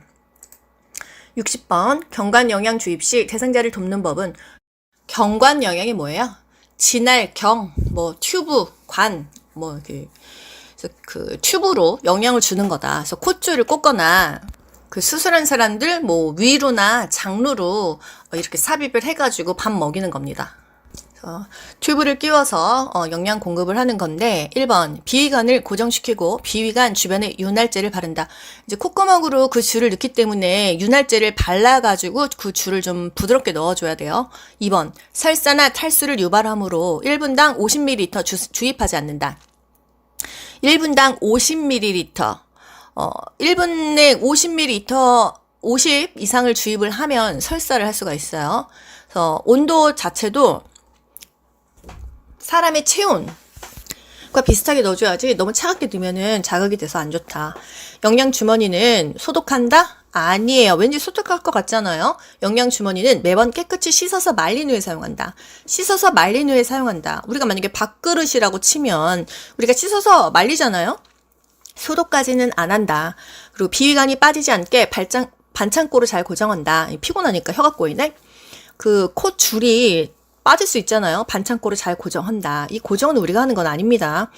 구토나 청색증이 나타나면 비위관을 잠그고 책임자에게 보고한다. 구토를 갑자기 한다거나 얼굴이 청색증 색깔이 푸르딩딩하게 산소 공급이 안 되는 표시거든요. 그랬을 때는 일단 잠그고 보고를 합니다. 우리가 막 줄 빼고 그러면 안 돼요. 요양보호사는 의료행위는 하지 않는다고 했으니까. 중요한 거 1분당 50ml 이상 주입하지 않는다. 설사할 수 있으니까 영양액의 온도는 36.5도씨로 약간 체온 온도랑 같게 따뜻하게 해준다. 영양 주머니는 소독하지 않는다. 씻어서 말린다. 설거지하듯이. 61번 가루약의 복용법은 숟가락을 이용해가지고 가루 이렇게 물 타가지고 먹이거나 주사기에서 바늘 제거하면 이제 플라스틱만 남잖아요. 그럼 쭉 밀면 잘 들어가니까 바늘을 제거한 주사기를 이용하여 녹인다. 바늘을 제거한 주사기로 저도 저희 고양이 새끼들 그걸로 우유를 먹였었습니다. 그리고 이제 약은 절개선이 표시되어 있지 않은 약은 임의로 잘라 먹이면 안 돼요. 약이 몸에서 녹아야 되는 시간이 있어요. 그렇기 때문에 약은 뭐 알약을 가루로 뿌시거나 자르면 안 되는 약을 자르거나 이러면 절대로 안 됩니다. 그냥 그대로 먹여야 돼요. 62번. 안연고와 안약을 말을 섞을 수가 있는데 안쪽에서 바깥쪽으로 넣는 거 다 똑같은데 뭐 아래 결막낭, 뭐 하안검, 아래 눈꺼풀, 그러니까 한마디로 눈 아래 이렇게 제껴가지고 안쪽에서 바깥쪽으로 집어 넣어주는 건 둘 다 똑같은데 안연고, 연고는 끈적끈적하잖아요. 집어넣고 눈 알을 움직여준다. 안약 눌러준다. 안연고 세 글자 움직여 세 글자. 안약 두 글자 눌러 두 글자잖아요. 안연고는 움직여, 안약은 눌러준다. 이게 중요한 거예요. 64번. 대상자가 배설이 어려울 때 요양보호사가 우선적으로 뭘 도와줘야 될까? 뜨거운 물을 부어주면요. 그러니까 따뜻한 물을 부어주면 소변을 보고 싶은 욕구가 생겨요. 똥도 나옵니다. 우리가 좌욕해 보신 분은 알 거예요. 똥도 매렵고 오줌도 마려워요. 미온수를 항문이나 요도에 이렇게 끼얹어주면 따끈따끈하면서 자극이 와서 배설이 잘 된다. 관략근이나 주변 근육이 이렇게 이완되면서 변이를 느낄 수가 있다. 65번. 대상자가 몇 번 실금했어요. 기저귀를 바로 사용하지 않는 이유는 잔존 능력을 활용한다고 했잖아요. 기저귀 한번 하게 되면 뭐 최후의 수단인데 기저귀에 의존하게 돼서 이제 배설을 스스로 조절을 못합니다. 그렇게 되면 치매 증상도 오고 누워있는 와상 상태 악화가 되겠죠. 그래서 기저귀 찾는 순간 더 힘들어진다. 66번. 대상자가 유치도뇨관을 사용할 때 요로 감염을 예방하는 방법은 유치도뇨관이 뭐예요? 도뇨관은 소변줄을 꼽는 건데 유치도뇨관 오랫동안 유치한다. 소변줄을 계속 꼽고 있으면 요로 감염이 발생한단 말이에요. 그랬을 때 감염을 예방하기 위해서 해줘야 될 게 있어요. 소변 주머니는 당연히 낮게 해줘야 이 역류가 되지 않겠지. 어디보다 낮게? 방광보다 낮게 또는 아랫배보다 낮게 오줌 나오는 것보다 그 주머니가 훨씬 낮아져야지 감염이 안 된다. 만약에 주머니를 높이면 이미 싼 소변이 다시 방광으로 역류되니까 당연히 더럽잖아요. 연결관이 꺾여 있거나 눌려 있으면 어떻게 돼? 배설이 안 되겠지. 소변 주머니로 배출되지 못하니까 아랫배가 팽만하거나 불편하거나 아플 수가 있다. 또 금기사항이 없으면 수분 섭취는 권장한다. 뭐 수분을 줄여라 하는 건 아까 5가지 질병밖에 없었어요. 뭐 있었죠? 간, 심신, 갑부 그것밖에 없었다. 수분 섭취는 권장한다. 그리고 운동하지 말란 말은 없다. 67번 의치관리법은 이거 간호조무사 국가고시에도 가장 중요했던 건데 의치가 중요한 건 뭐예요? 틀리잖아요. 틀리가 비쌉니다. 플라스틱 재질이에요. 물에 담은 거야 변형이 안 돼요. 쪼그라들지 않아요. 그리고 뚜껑을 닫아라. 잘 때는 의치를 빼라. 잇몸이 숨을 쉬어야 되니까 그 플라스틱이 잇몸을 누르고 있으면 잇몸이 압박돼서 안 좋으니까. 그리고 윗니부터 끼고 윗니부터 뺀다. 물기가 있는 상태에서 끼워야 이게 잘 붙지. 건조되어 있으면은 잇몸이 뻑뻑하잖아요.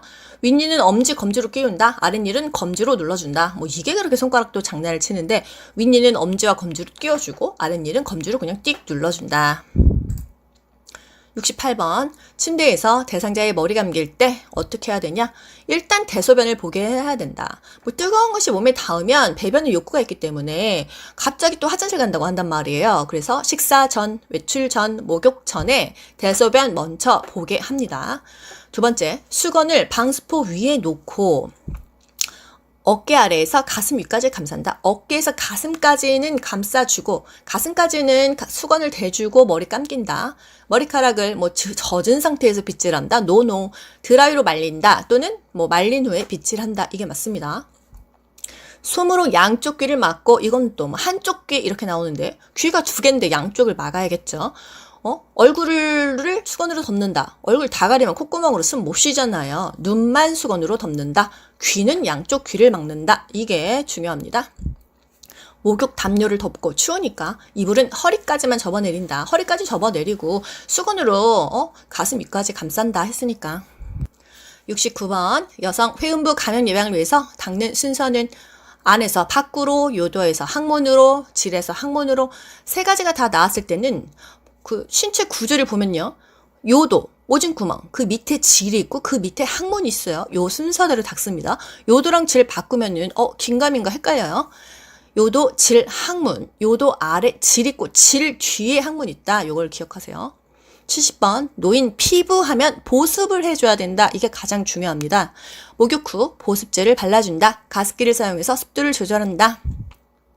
뭐 중성 비누를 쓴다. 그리고 뭐 미지근한 물로 씻겨야지. 너무 찬물 뜨거운 물은 안 된다. 피부가 건조하면 건성 비누를 쓴다. 71번 침상 목욕 시 얼굴 닦는 순서는 일단 눈, 그 다음에 코에서 손이 볼로 갑니다. 그리고 입 닦아주고 이마 닦고 귀 닦고 목 닦고 손으로 해보세요. 눈, 코, 볼 다음에 입이에요. 눈, 코, 입 아니고 눈, 코, 볼, 입. 그 다음에 이마. 72번 왼쪽 편마비 대상자가 티셔츠를 입을 때 순서는 이거 뭐 외워야 됩니까? 입마건을 외우던지 탈건을 외우세요.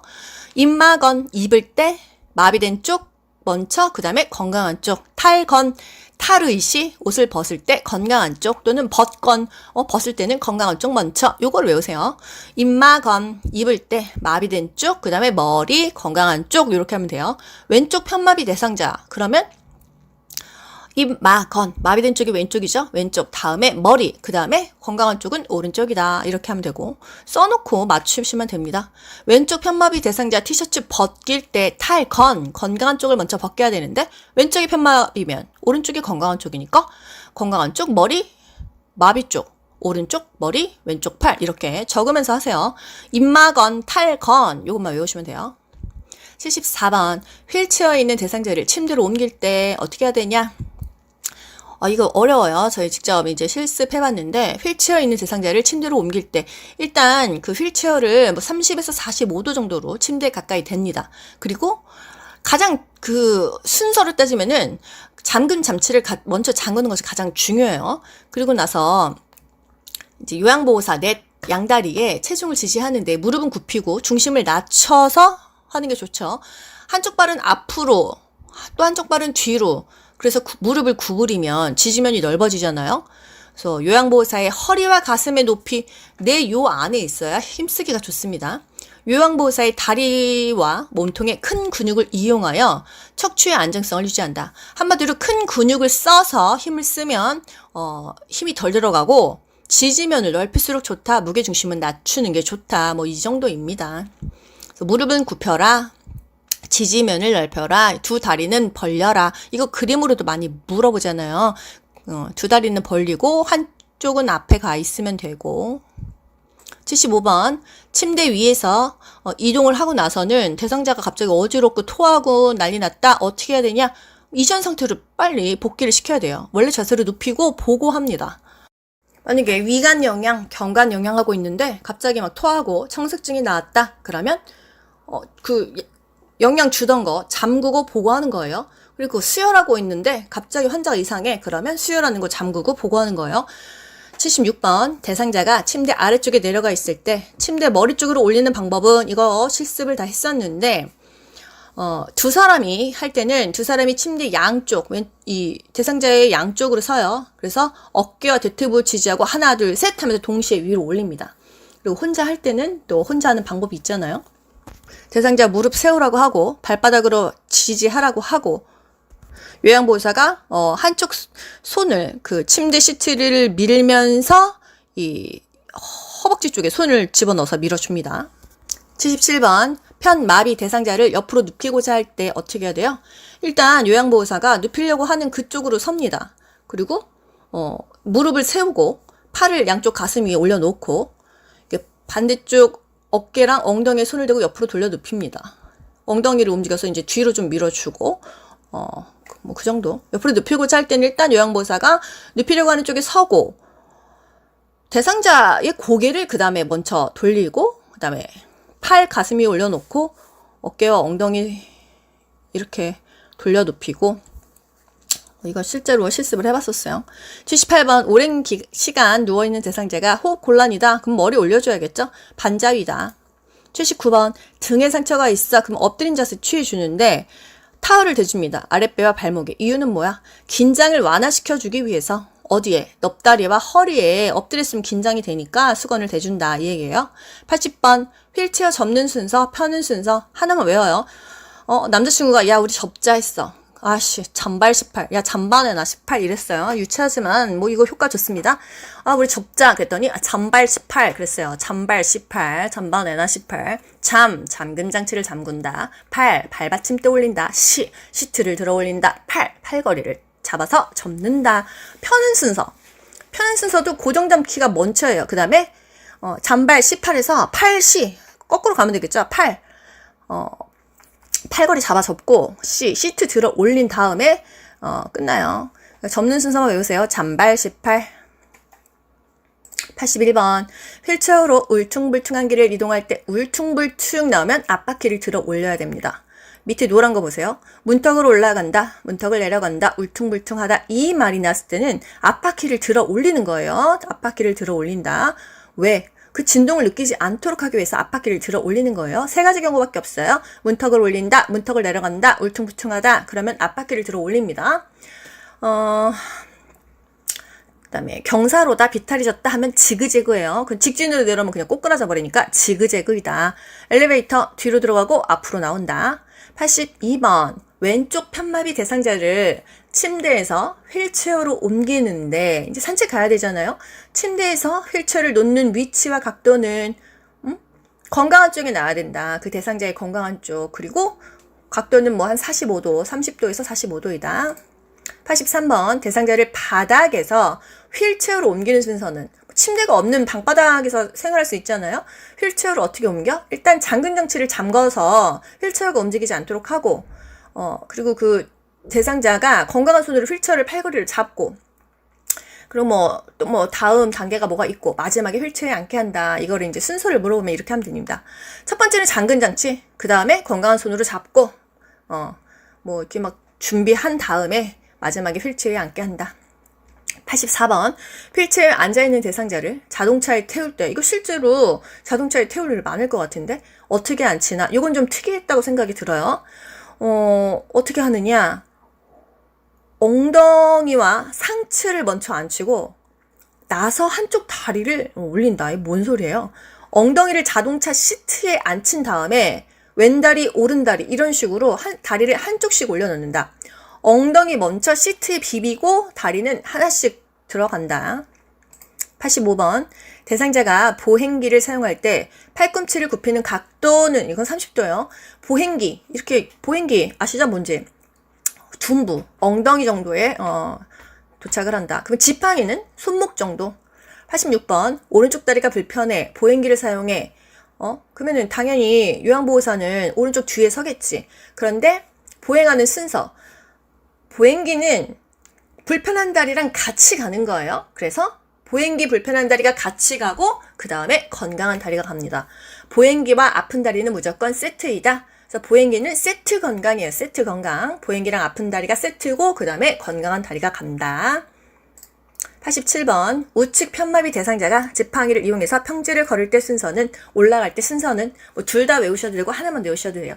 지팡이는 올라갈 때, 이거 간호조무사 시험 문제에서 진짜 지겹게 나왔던 문제인데 요양보호사에서까지 나올 줄은 몰랐어요. 지팡이 올라갈 때 건강한 쪽 먼저 그 다음에 아픈 쪽이다. 지팡이는 무조건 지팡이가 제일 먼저입니다. 지팡이는 올라가거나 내려가거나 평지거나 다 지팡이를 제일 먼저 찍고 그 다음에 건강한 다리, 그 다음에 아픈 다리가 가는 거예요. 생각해 보자고요. 만약에 우측 편마비야. 오른쪽이 다 마비가 왔어. 지팡이는 어느 손에 짚을까요? 마비된 손으로는 지팡이는커녕 연필도 못 짚어요. 그래서 지팡이는 왼손에 짚은 상태에서 그 다음에 건강한 쪽이 우측 편마비 환자니까 왼다리겠죠. 그 다음에 아픈 쪽, 오른다리 이런 식으로 간다. 지팡이는 올라갈 때 무조건 건강한 쪽이 먼저이다. 물론 지팡이가 가장 먼저이지만 지팡이, 건강한 다리, 아픈 다리 지올건 이렇게 썼는데 지팡이는 올라갈 때 건강한 다리이다. 또는 지마건 지팡이는 항상 먼저고 평지나 내려갈 때는 마비된 쪽 건강한 쪽이다. 하나만 외우세요. 지팡이 올라갈 때 건강한 다리 먼저이다. 목발도 마찬가지입니다. 건강한 다리가 먼저 올라가요. 88번 화재 문제. 이게 진짜 간호조무사와 요양보호사가 겹치는 문제인데 화재 예방, 화재가 났어. 어떻게 우리가 대상자들을 대피시키느냐? 우리가 요양원에서 일하고 있어. 요양보호사가 어떻게 지금 사람들을 대피시키느냐 중요한 겁니다. 일단은 그 두 다리로 걸어서 나갈 수 있는 사람 먼저 대피시키는 게 가장 중요한데, 그 화재 예방을 위해서 예방이라고 했잖아요. 음식 조리할 때 불옆을 떠나지 않는다. 콘센트 하나에 여러 개 꽂지 않는다. 불날 환경을 조성하지 않는다 이 말이에요. 화재가 발생했어. 연기가 가득해. 어떻게 해야 돼요? 밖으로 나가야 되겠죠. 일단 젖은 수건으로 호흡기를 막습니다. 코와 입을 막고 낮은 자세로 대피하는 게 좋아요. 연기가 위로 올라가니까. 그리고 화재가 발생한 쪽에 문을 닫는다. 닫아야 연기가 안 들어오니까. 계단을 이용해야지 엘베 타면 그냥 바로 죽습니다. 뭐 죽는 건 아니겠지만 전기 갑자기 끊겨서 엘리베이터 뚝 떨어져서 죽나 뭐 이래 죽나 저래 죽나 계단을 이용합니다. 대피한 경우에 바람이 불어오는 쪽에서 구조를 기다린다. 뭐 이건 왜 그런지 잘 모르겠어요. 바람이 불어오는 쪽에서 구조를 기다리라고 합니다. 뭐 기어서 이동하는데 배는 또 바닥에 닿지 않습니다. 야간 내 화재가 생겼을 때는 한쪽 손으로 벽을 짚고 조심스럽게 발을 옮겨 나간다. 캄캄해서 안 보일 수 있으니까 연기만 있고. 90번 고혈압 대상자에게 적절한 식단은, 고혈압은 중요한 거 저염, 저지방, 뭐 보리밥, 야채찜 이런 보기가 나와요. 뭐 담백하고 짜지 않은 거 고르시면 돼요. 염분이 많은 젓갈류, 장아찌류는 피한다. 뭐 고혈압 환자만 피하겠습니까? 다 피하면 좋아요. 콜레스테롤이 많은 쇠간, 곱창, 내장류는 피한다. 곱창 먹고 싶다. 고혈압은 지방 피해야 되고 저염, 염분을 피해야 됩니다.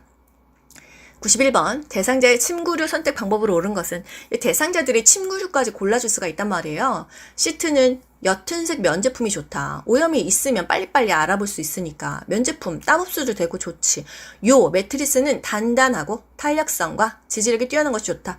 요 하면은 이거 이불인가? 이런 생각이 드는데 매트리스 바닥에 까는 거예요. 단단한 게 좋다. 탄력성, 지지력이 뛰어난 것이 좋다. 말랑말랑한 거는 욕창 생길 수도 있으니까. 또 습기를 배출할 수 있어야 되고, 최소 한 달에 한 번은 말린다. 왠지 한 달이 너무 오래 아니야? 이런 생각하는데 사실 뭐 침대 매트리스 이런 거 한 달에 한 번 말리지 않잖아요. 그래서 한 달이라는 거. 베개는 습기와 열을 흡수하지 않는 게 좋다. 이거에서 헷갈리는데, 베개는 습기를 흡수하지 않는 게 좋고 베개보는 뭐 흡수하는 게 좋겠죠. 면 제품이 좋겠죠. 또 와상 대상자는, 누워있는 대상자는 시트를 얼마에 한번 바꿀까? 일주일? 아니에요. 3일 또는 5일이다. 뭐 바꾸려면 맨날 바꾸던가. 3일에서 5일은 또 뭐야? 그러니까 일주일에 한 2번은 바꿔야 된다 이 말이에요. 5번 감염 대상자는 모포와 베개 커버만 매일 교환한다. 모포, 베개 커버만, 뭐 이렇게 뭐만, 이거는 뭐 다 매일 교환하는 건 아니고, 베개 커버는 매일 교환하고, 모포가 뭐야? 이불인가? 이불도 매일 교환한다 이 소린가 본데. 베개는 척추와 머리가 수평이 되는 높이가 좋다. 척추와 머리가 수평이 되려면은 베개가 엄청 낮아야 되는 거네. 또 양모 오리털 이불 눅눅한 친구는 그늘에 말린다. 마음 같아서는 햇볕에 그냥 바짝바짝 말고 싶지만 뭐 양모 오리털 이불 쪼그라들겠지. 그 안에 내용물이 변질되겠지. 그래서 그늘에 말린다. 바람이 잘 통하는 그늘에서 말리면 좋겠다. 92번 대상자의 의류 세탁 방법으로 옳은 것은, 뭐 이제 빨래도 다 해줘야 되니까. 혈액 묻었어. 찬물로 닦아야 잘 지워지는 거 상식이에요. 커피가 묻었어. 그러면은 커식주, 의식주 아니고 커식주. 커피는 사실 저의 의식주예요. 근데 커식주, 식초와 주방세제를 섞어가지고 칫솔로 살살 문질러서 세탁한다. 커식주. 땀과주. 무슨 술 이름 같은데. 내 땀과 눈물인데 땀과주. 땀은 탄산소다와 주방세제를 섞어서 담가놓고 헹군다. 립스틱 클렌징 폼으로 헹군다. 파운데이션, 뭐 파운데이션은 왜 클렌징 폼이 또 안 되는 거야? 알코올이 함유된 화장솜, 뭐 화장솜 그러면은 파운데이션, 화장하는 거잖아. 파운데이션, 화장솜. 변이 묻은 거, 똥 묻었어. 별도 세탁해야지. 부분 세탁은 아니다. 뭐 사실 부분 세탁 될 것도 같은데 별도 세탁한다 이게 맞고, 속옷은 충분히 헹궈 햇볕에 건조한다. 속옷은 햇볕에 건조한다. 속옷이 뭐 면제품일 수 있으니까 햇볕에 그냥 쨍쨍 말려준다. 93번 병원을 방문하고자 할 때 요양보호사의 올바른 행동은, 병원을 가려고 하는데 이 대상자랑 같이 일단 먹고 있는 약을 알아야 되고 병원비가 있어야 된다 이 소리예요. 약물 정보를 습득하고 필요 경비를 미리 확인한다. 94번 대상자의 안전한 주거 환경 조성 방법은 현관에 신발을 신고 벗을 수 있게 의자를 놓아준다. 서서 또 신발 신다가 꼬꾸라져서 낙상되니까. 95번 안전하고 쾌적한 환경을 위해서 체감 조절 어떻게 하냐? 자연 채광이 들어오게 하는 것이 좋다. 왜? 밝고 습도가 낮고 자외선에 의한 살균 효과가 있으니까. 그래서 결핵균 햇볕에 수분 내에 죽잖아요. 그리고 직사광선은 눈에 닿지 않는 게 좋다. 커튼, 발, 블라인드 등을 사용한다. 각막창에 햇빛 많이 직사광선으로 받으면 백내장도 온다는 얘기도 있어요.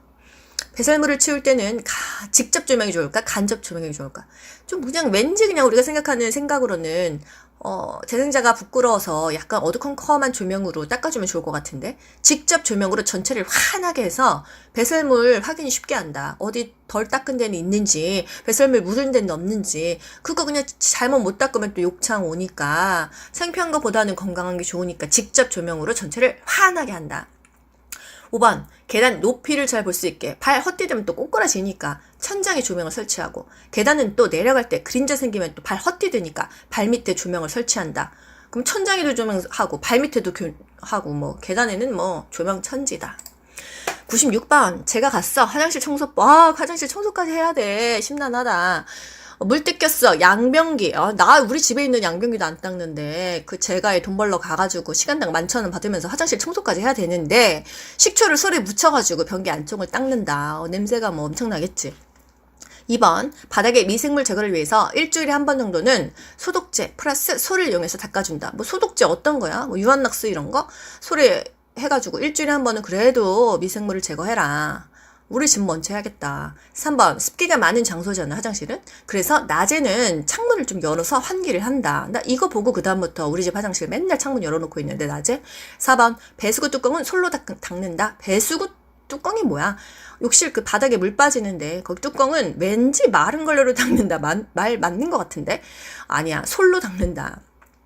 5번 청소 후에 소독제를 희석한 물을 배수구에 부어준다. 이걸 왜 부어줄까? 청소를 다 했어. 소독제를 희석한 물, 유한낙스 희석한 물을 배수구에 부어준다.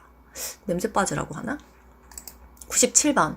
다음 대화에서 요양보호사의 공감적인 반응은 대상자가 얘기했어. 아이고 여기저기가 갈수록 더 아픈 것 같아. 요양보호사 내가 이렇게 얘기하겠지. 아유 건강하게 사셔야 하는데 많이 아프시니까 힘드시죠? 이건 뭐야? 공감이야. 공감.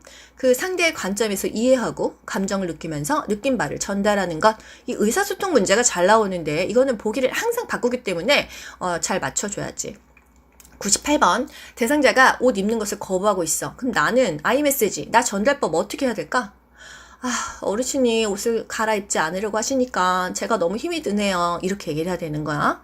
왜 옷을 입지 않으시려고 하시는 거예요? 이러면 안 된다는 거지. 제가 힘이 드네요. 나 전달법이니까. 저는 이래요. 이러면은 화낼 이유는 없잖아. 저는 그렇다고요. 이렇게 얘기하는 거니까.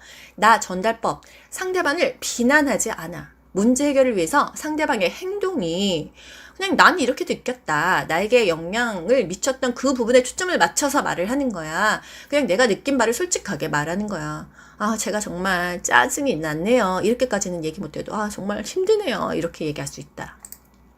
99번 노인성 난청 있어. 귀가 안 들린다는 거지. 어떻게 의사소통할까? 귀가 안 들리면 눈으로 봐야 될 거 아니야. 대상자의 눈을 보면서 정면으로 이야기를 한다. 눈짓으로 신호를 주면서 이야기를 한다. 입을 크게 벌리며 정확하게 말한다. 입모양을 본다. 이렇게요. 존댓말 썼다 반말 썼다 헷갈리네. 몸짓과 표정 등으로 의미를 전달한다. 이거 중요한데 귀가 안 들리니까 몸짓이든 표정이든 입으로 크게 얘기하든 바디 랭귀지를 쓴다는 거지. 보청기 착용 시 입력을 크게 해야 대상자가 잘 들리겠지. 출력은 낮게. 100번 시각장애 대상자와 이야기하는 법. 눈이 안 보여. 이번에는 눈이 안 보여. 그러면 일단 귀로서 그 사람이 알아들을 텐데 시각장애 대상자가 알아들을 텐데 정면에서 이야기한다. 정면에서 이야기해야 잘 들릴 거니까 사물의 위치를 귀요부님, 정면에서요, 왼쪽에 11시 방향에 휴대폰이 있어요. 이렇게 설명을 해주는 거야. 사물의 위치를 정확히 시계 방향으로 설명한다. 여기에 있어요. 그럼 여기가 어딘 줄 알아? 눈이 안 보이는 사람이. 지시 대명사는 안 되는 거야.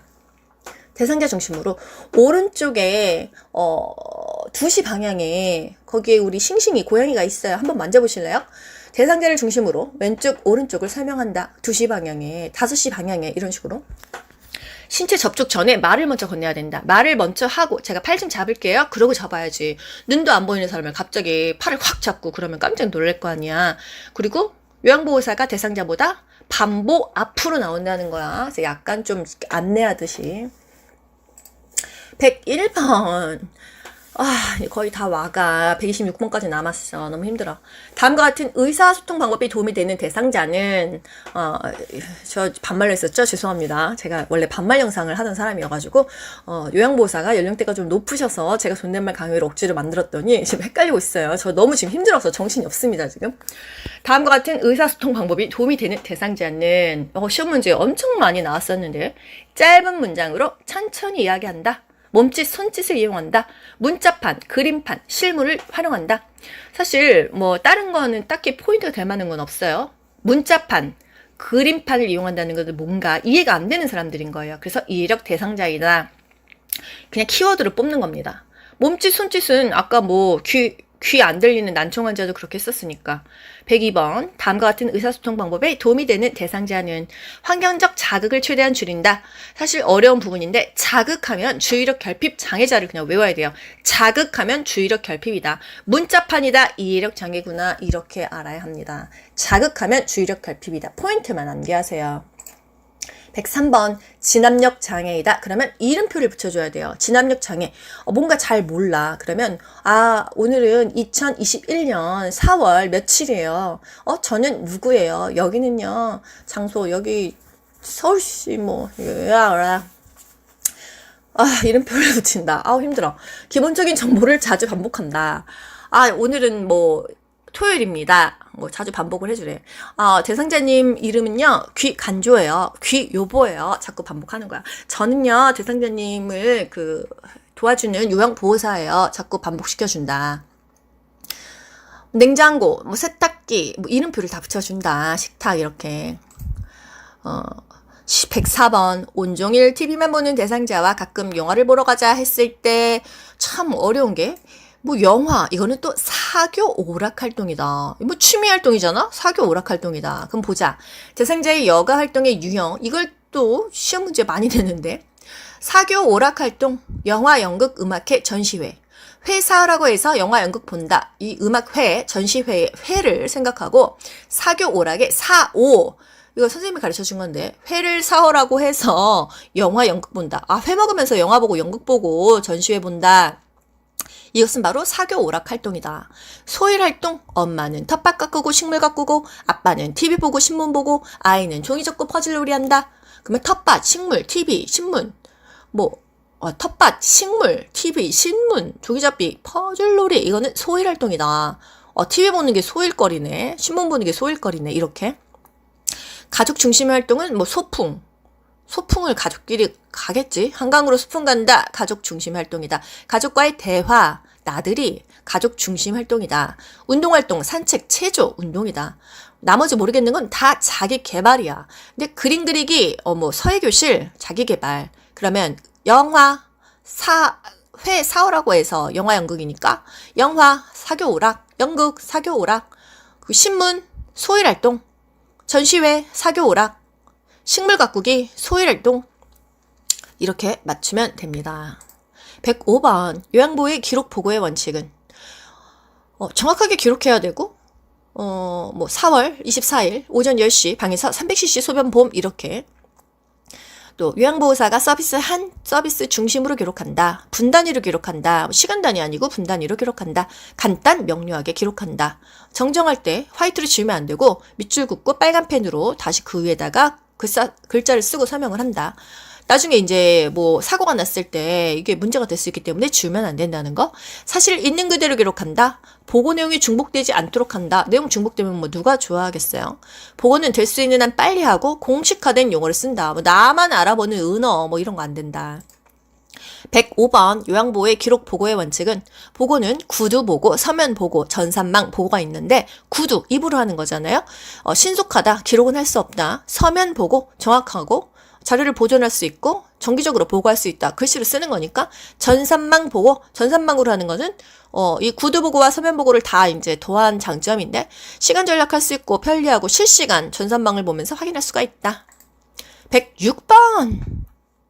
치매 대상자에게 식사 제공하는 방법은 실제로 이제 대상자 집에 가서 치매 환자한테 밥 줄 때 이제 많이 문제가 되는 부분인데, 일단 앞치마가 좋다는 거, 많이 흘리니까, 그리고 사발이 좋다. 접시는 깨먹을 수 있으니까. 음식이 뜨거운 거는 주면 안 되고 식혀서 줘야 된다. 뭐 소금, 간장 이런 거 알아서 간 맞추세요 이러면 안 돼. 잘 못 맞추니까 직접 주지 않고 식탁에 두지 않고 다 알아서 간을 맞춰줘야 된다는 거지. 또 플라스틱 컵, 유리컵은 또 깨먹으니까 플라스틱 그릇도 좋다. 색깔이 예뻐서 식욕을 돋을 수 있는 거. 숟가락이 무거워야 돼. 그래서 숟가락을 쥐고 있다는 것조차 잊어버릴 수 있기 때문에 숟가락을 좀 무거운 걸 들고 있게 하는 것이 좋다. 이게 그렇게 국가고시에 많이 나왔다는 거지. 졸려하거나 막 초조할 때는 굳이 밥을 먹이면 안 된다. 괜히 목에 걸리니까. 씹는 행위를 잊어버렸어. 어떻게? 갈아서 제공한다. 씹는 행위를 어떻게 잊어버리지? 갈아서 제공한다. 식탁에 앉으면 바로 식사하도록 준비를 해줘야지, 뭐 하나 놓고 이러면 그 사이에 문제가 생겨. 위험하다는 거지. 자리를 비우면 안 된다. 107번. 치매 대상자에게 요실금이 나타났다. 어떻게 할까? 화장실 가까운 곳에 방을 배정하고 낮에는 2시간마다 배뇨 훈련하고 밤에는 4시간 간격으로 배뇨 훈련을 한다.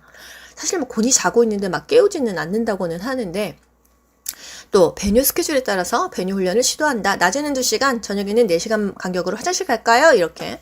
가능하면 기저귀를 사용하지 않는다. 기저귀는 최후의 수단이라고 했어. 잔존 능력을 보존해야 되니까.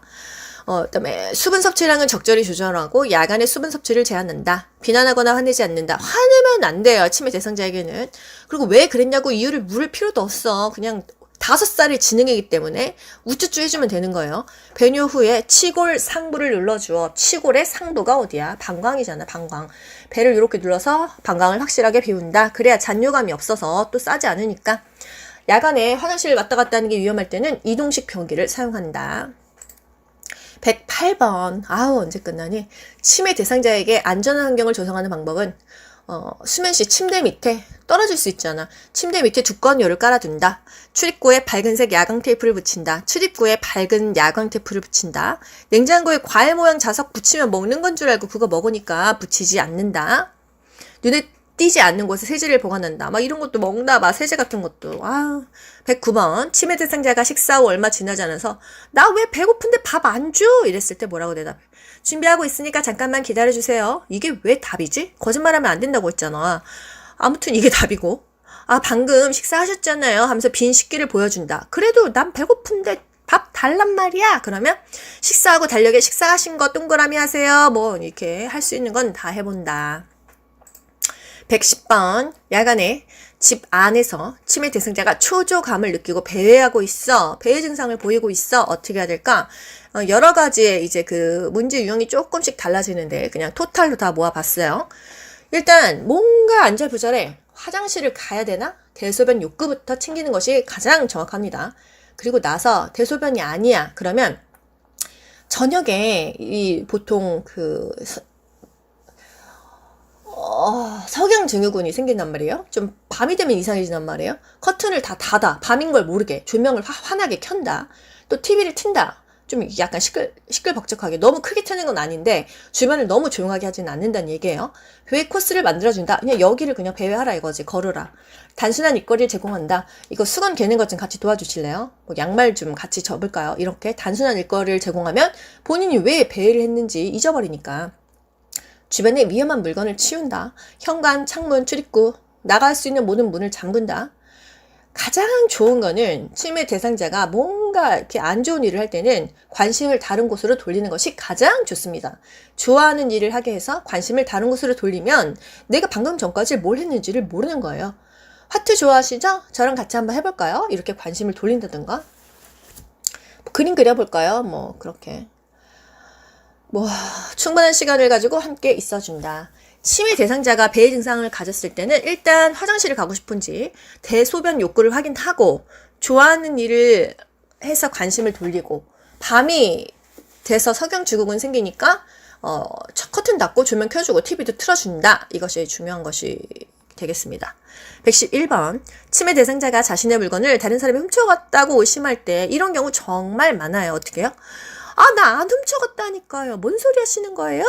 이러면 안 되고, 그래요? 그럼 함께 찾아볼까요? 설득하지 말고 그냥 함께 찾아본다. 5살짜리의 지능인데 그 애기를 우리가 설득할 필요가 없다. 그냥 같이 찾아보자. 이렇게 한다.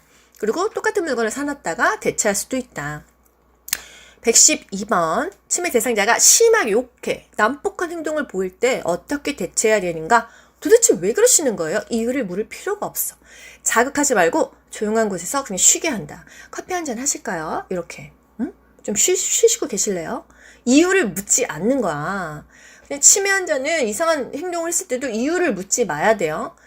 불필요한 신체적인 구속은 피한다. 그렇다고 묻고는 안 돼. 온화한 표현을 하고, 또 이제 막 사람들 많은 시설에서 어떤 사람만 보면 막 욕을 해. 그러면 둘이 마주치지 않게 하는 것이 좋다. 회피요법이 좋다. 113번. 방문 요양 시 치매 대상자가 바지를 벗고 막 다가와서 껴안으려고 해. 환장하겠네. 어떻게? 아까 성적인 것에서만 단호하게 그만두라고 한다. 치매나 이렇게 다른 행동했을 때는 주의 환기고, 성적으로 옷 벗고 달려들었다, 나를 만졌다, 이럴 때는 단호하게. 114번. 임종의 5단계, 부분협, 우수. 이 단계를 물어보기도 하고, 이 단계는 뭐냐, 이렇게도 물어보기도 하는데요. 부분협, 우수, 부정, 분노, 협, 타협, 우울, 수용, 부정. 뭐야? 부정하고 싶은 거지. 내가 이렇게 지금 죽음이 있다는 것을 나는 믿고 싶지 않은 거야. 난 다시 회복할 수 있어. 이게 바로 부정이야. 현실 부정. 왜 하필 나야? 분노가 끓어오르는 거지. 우리 막내딸 시집 갈 때까지만 살게 해주세요. 협상을 하는 거고, 더 이상 말하지 않아. 우울하니까. 난 지쳤어. 체념하고 받아들인다. 수용. 난 지쳤어. 수용하는 거야. 부분협, 우수. 115번. 임종이 임박한 대상자의 신체 변화에 따른 대처법은, 임종이 임박했어. 이제 곧 그 대상자가 돌아가실 것 같은데, 일단 좀 따뜻한 담요를 덮어준다. 전기장판 아니면 핫팩 이런 것들은 화상 입을 수 있기 때문에 피한다. 기저귀를 채워준다. 아직 그 대상자가 이제 나중에 뭘 지를 수 있기 때문에 기저귀를 채워준다. 여기서 중요한 것은 살아있을 때는 기저귀를 채워주고, 임종 후에는 시트를 대주는 거야. 그래서 음식물은 억지로 먹이지 않는다. 잘 삼키지 못할 텐데. 그리고 머리를 옆으로 돌려준다. 기도를 확보하는 거고, 대상자의 이마를 가볍게 문질러준다. 임종 대상자의 가슴에서 가래 끓는 소리가 들릴 때 고개를 옆으로 돌려준다. 배액이 잘 되도록. 117번. 임종 대상자의 사후 관리. 이제 사망을 했어. 사후 관리는 어떻게 할까요? 어깨, 머리를 약간 높여서 얼굴색 변화를 방지한다. 까맣게 되는 것보다는 그래도 얼굴 색이 조금, 어깨랑 머리를 살짝 높여준다는 거지. 비계 같은 걸 대가지고요. 베개를 이용해서 머리와 어깨를 올려준다. 조명은 차분하게 조절한다. 환하게 불 켜는 게 아니라, 이제 돌아가셨으니까 조명을 좀 차분하게 하고, 사후에 강직되니까, 몸이 그냥 굳어버리니까 바른 자세를 유지시켜주고, 눈이 감지 못하고 죽었어. 솜을 적셔서 양쪽 눈 위에 올려준다. 의치를 뺄지 아니면 끼울지는 요양보호사가 결정하는 게 아니라 대상자 가족에게 확인을 하고, 대상자의 그 소유물은 목록을 쫙 만들어 놓는다. 대상자의 무슨 영화에서는 얼굴을 시트로 덮지만 실제로는 어깨까지만 덮는다. 그리고 콧줄 같은 거 했을 수 있잖아요. 그거는 간호사에게 제거해 줄 것을 의뢰한다. 118번. 임종 대상자 가족이 슬퍼할 때 요양보호사는 어떻게 해야 되냐? 대상자만의 서비스를 원래 하는 건데, 임종 때는 가족까지 같이 좀 케어를 해줘야 된다. 특이한 상황은 임종 때는 가족까지 같이 도와줘야 된다는 거. 가족이 슬픔을 표현할 수 있도록 돕는다. 적절한 신체 접촉을 통하여 가족을 지지한다. 손을 잡아준다던가 어깨를 톡톡 쳐준다거나. 하지만 장례식에는 참석하지 않는다. 야박하네. 장례식에는 참석하지 않는다. 가족과 함께 있어준다. 119번. 응급처치의 원칙은 긴급을 요하는 순으로 처치한다. 여기 진짜 가시 찔린 사람하고 지금 숨이 깔짝깔짝 넘어가는 사람하고 당연히 먼저 살릴 수 있는 사람, 응급한 사람을 먼저 보내야 되니까. 응급처치 교육을 받은 사람의 지시에 따른다. 대상자를 가급적 막 옮기지 않는다. 손상을 입힌 화학약품이 있다면 병원에 함께 가져간다. 어떤 약품으로 손상이 됐는지 알아야 되니까 혹시 뭐 자살 시도를 했어. 약을 먹었어. 독약을 먹었을 수도 있고 수면제를 먹었을 수도 있잖아. 그러면은 약병을 항상 가져가야 된다. 전문 의료인에게 인계할 때까지 응급처치를 중단하면 안 된다. 120번. 대상자가 음식을 급히 먹다가 목을 움켜잡고 숨을 못 쉬겠다는 표시잖아. 이때 응급처치법은 이걸 물어봤었는데요. 하임리법. 뒤에서 배꼽과 명치 중간에 주먹으로 콱콱 수상방으로 밀어 올린다. 뒤에서 안고 배를 콱콱 위로 올리는 건데 이걸로 이제 사람을 많이 살릴 수 있다. 아기 같은 경우는 무릎에 끼고 애를 약간 엎드려가지고 그 고개를 아래로 좀 기울인 다음에 이 뒤 등허리 견갑골을 톡톡톡톡 두들기면 이 목에 걸린 게 튀어나온다. 121번. 대상자가 경련을 일으키면서 쓰러졌다. 경련하면 제일 중요한 것은 기도를 확보하는 거예요. 그래서 고개를 옆으로 돌려서, 경련하면 보통 입에서 거품 같은 거 막 나오잖아요. 고개를 옆으로 돌려서 기도를 유지한다. 옷을 느슨하게 풀어준다. 혈액순환 돼야 되니까. 주변에 위험한 물건을 치워준다. 막 이렇게 움직이다가 다칠 수 있으니까. 억지로 뭐 묶어놓거나 경련을 멈추게 하면 안 된다. 머리 아래에 부드러운 것을 대준다. 머리 다칠 수 있으니까. 거의 다 와갑니다. 122번. 화상도 시험에 굉장히 잘 나옵니다. 간호조무사에서도 나오고 요양보호사에서도 나오고 화상 많이 입잖아요. 그랬을 때 즉시 찬물에 담근다.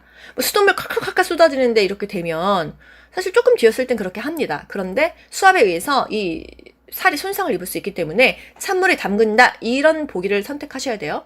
물집은 터뜨리지 않는다. 옷이 안 벗겨지면 억지로 벗기면 상처가 심해지니까 가위로 자른다. 장신구는 빨리 빼야 돼요. 그 부위가 막 부어올라서 나중에 안 빠지니까. 그리고 뭐 이상한 치약, 된장, 크림 이런 민간요법, 바세린 이런 거 바르지 않습니다. 세균 감염되니까. 123번. 대상자가 골절이 의심돼. 뭔가 부러진 것 같아. 가장 중요한 것은 부목을 내기 전에 움직이지 않는 거예요. 뼈가 부러졌는데 그냥 막 움직이면요. 그 뼈가 주변의 심줄을 다 잘라버립니다. 혈관을 잘라버려요. 그래서 2차, 3차 복합 골절이 되기 때문에 그냥 무조건 움직이지 않는 것이 가장 좋습니다. 그리고 부목으로 고정한 다음에 움직여야 돼요. 그 다음에 중요한 것은 얼음찜질을 해서 부종을 잡아준다. 124번. 대상자가 쓰러져 있을 때 가장 먼저 뭘 해야 됩니까? 길거리에 가는데 갑자기 사람이 쓰러져 있어. 우리 대상자 갔는데 갑자기 막 쓰러져 있어. 어깨를 두들기면서 여보세요? 괜찮으세요? 이렇게 해야 되는 건데 어머 귀여보님 괜찮으세요? 반응을 확인하는 것이 가장 먼저이고 그 다음에 119에 전화를 하는 거고 119에 전화를 해야 되는데 내 옆에 만약에 그 가족의 딸이 있었어.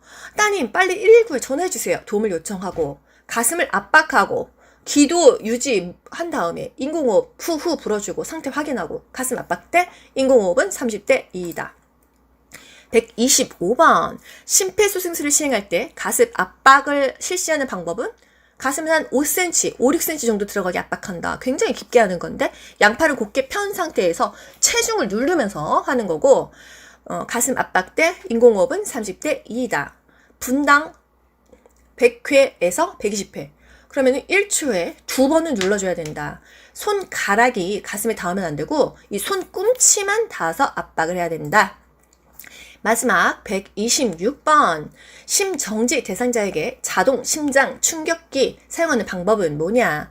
일단 전원을 켜야 되겠죠. 패드를 부착합니다. 패드 어디다 붙여요? 안전벨트 이렇게 하는 거랑 똑같아요. 그 조수석에서 그 오른쪽 빗장뼈, 쇄골뼈, 그 다음에 왼쪽 이 중간 겨드랑이 쪽에 붙이고 심장 리듬을 분석합니다 하고 제세동기 시행하고 짬짬이 뭐 심폐소생도 하고 가슴 압박도 해주는 거예요. 손을 떼야 되는 그 부분만 암기하면 되는데 분석 중입니다 하면 손을 떼야 되고 전기 충격이 전달될 때 떼야 됩니다.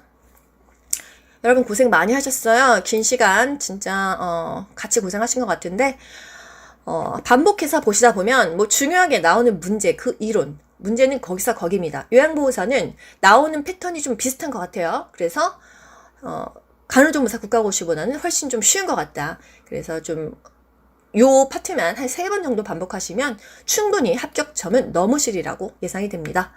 요양보호사 국가고시 단골 기출 총정리 여러분 고생 많이 하셨어요. 구독, 좋아요 한 번씩 눌러주세요. 긴 시간 정말 고생했잖아요. 여러분 모두 합격하시기를 바랄게요. 안녕. 우리 모두 합격하자.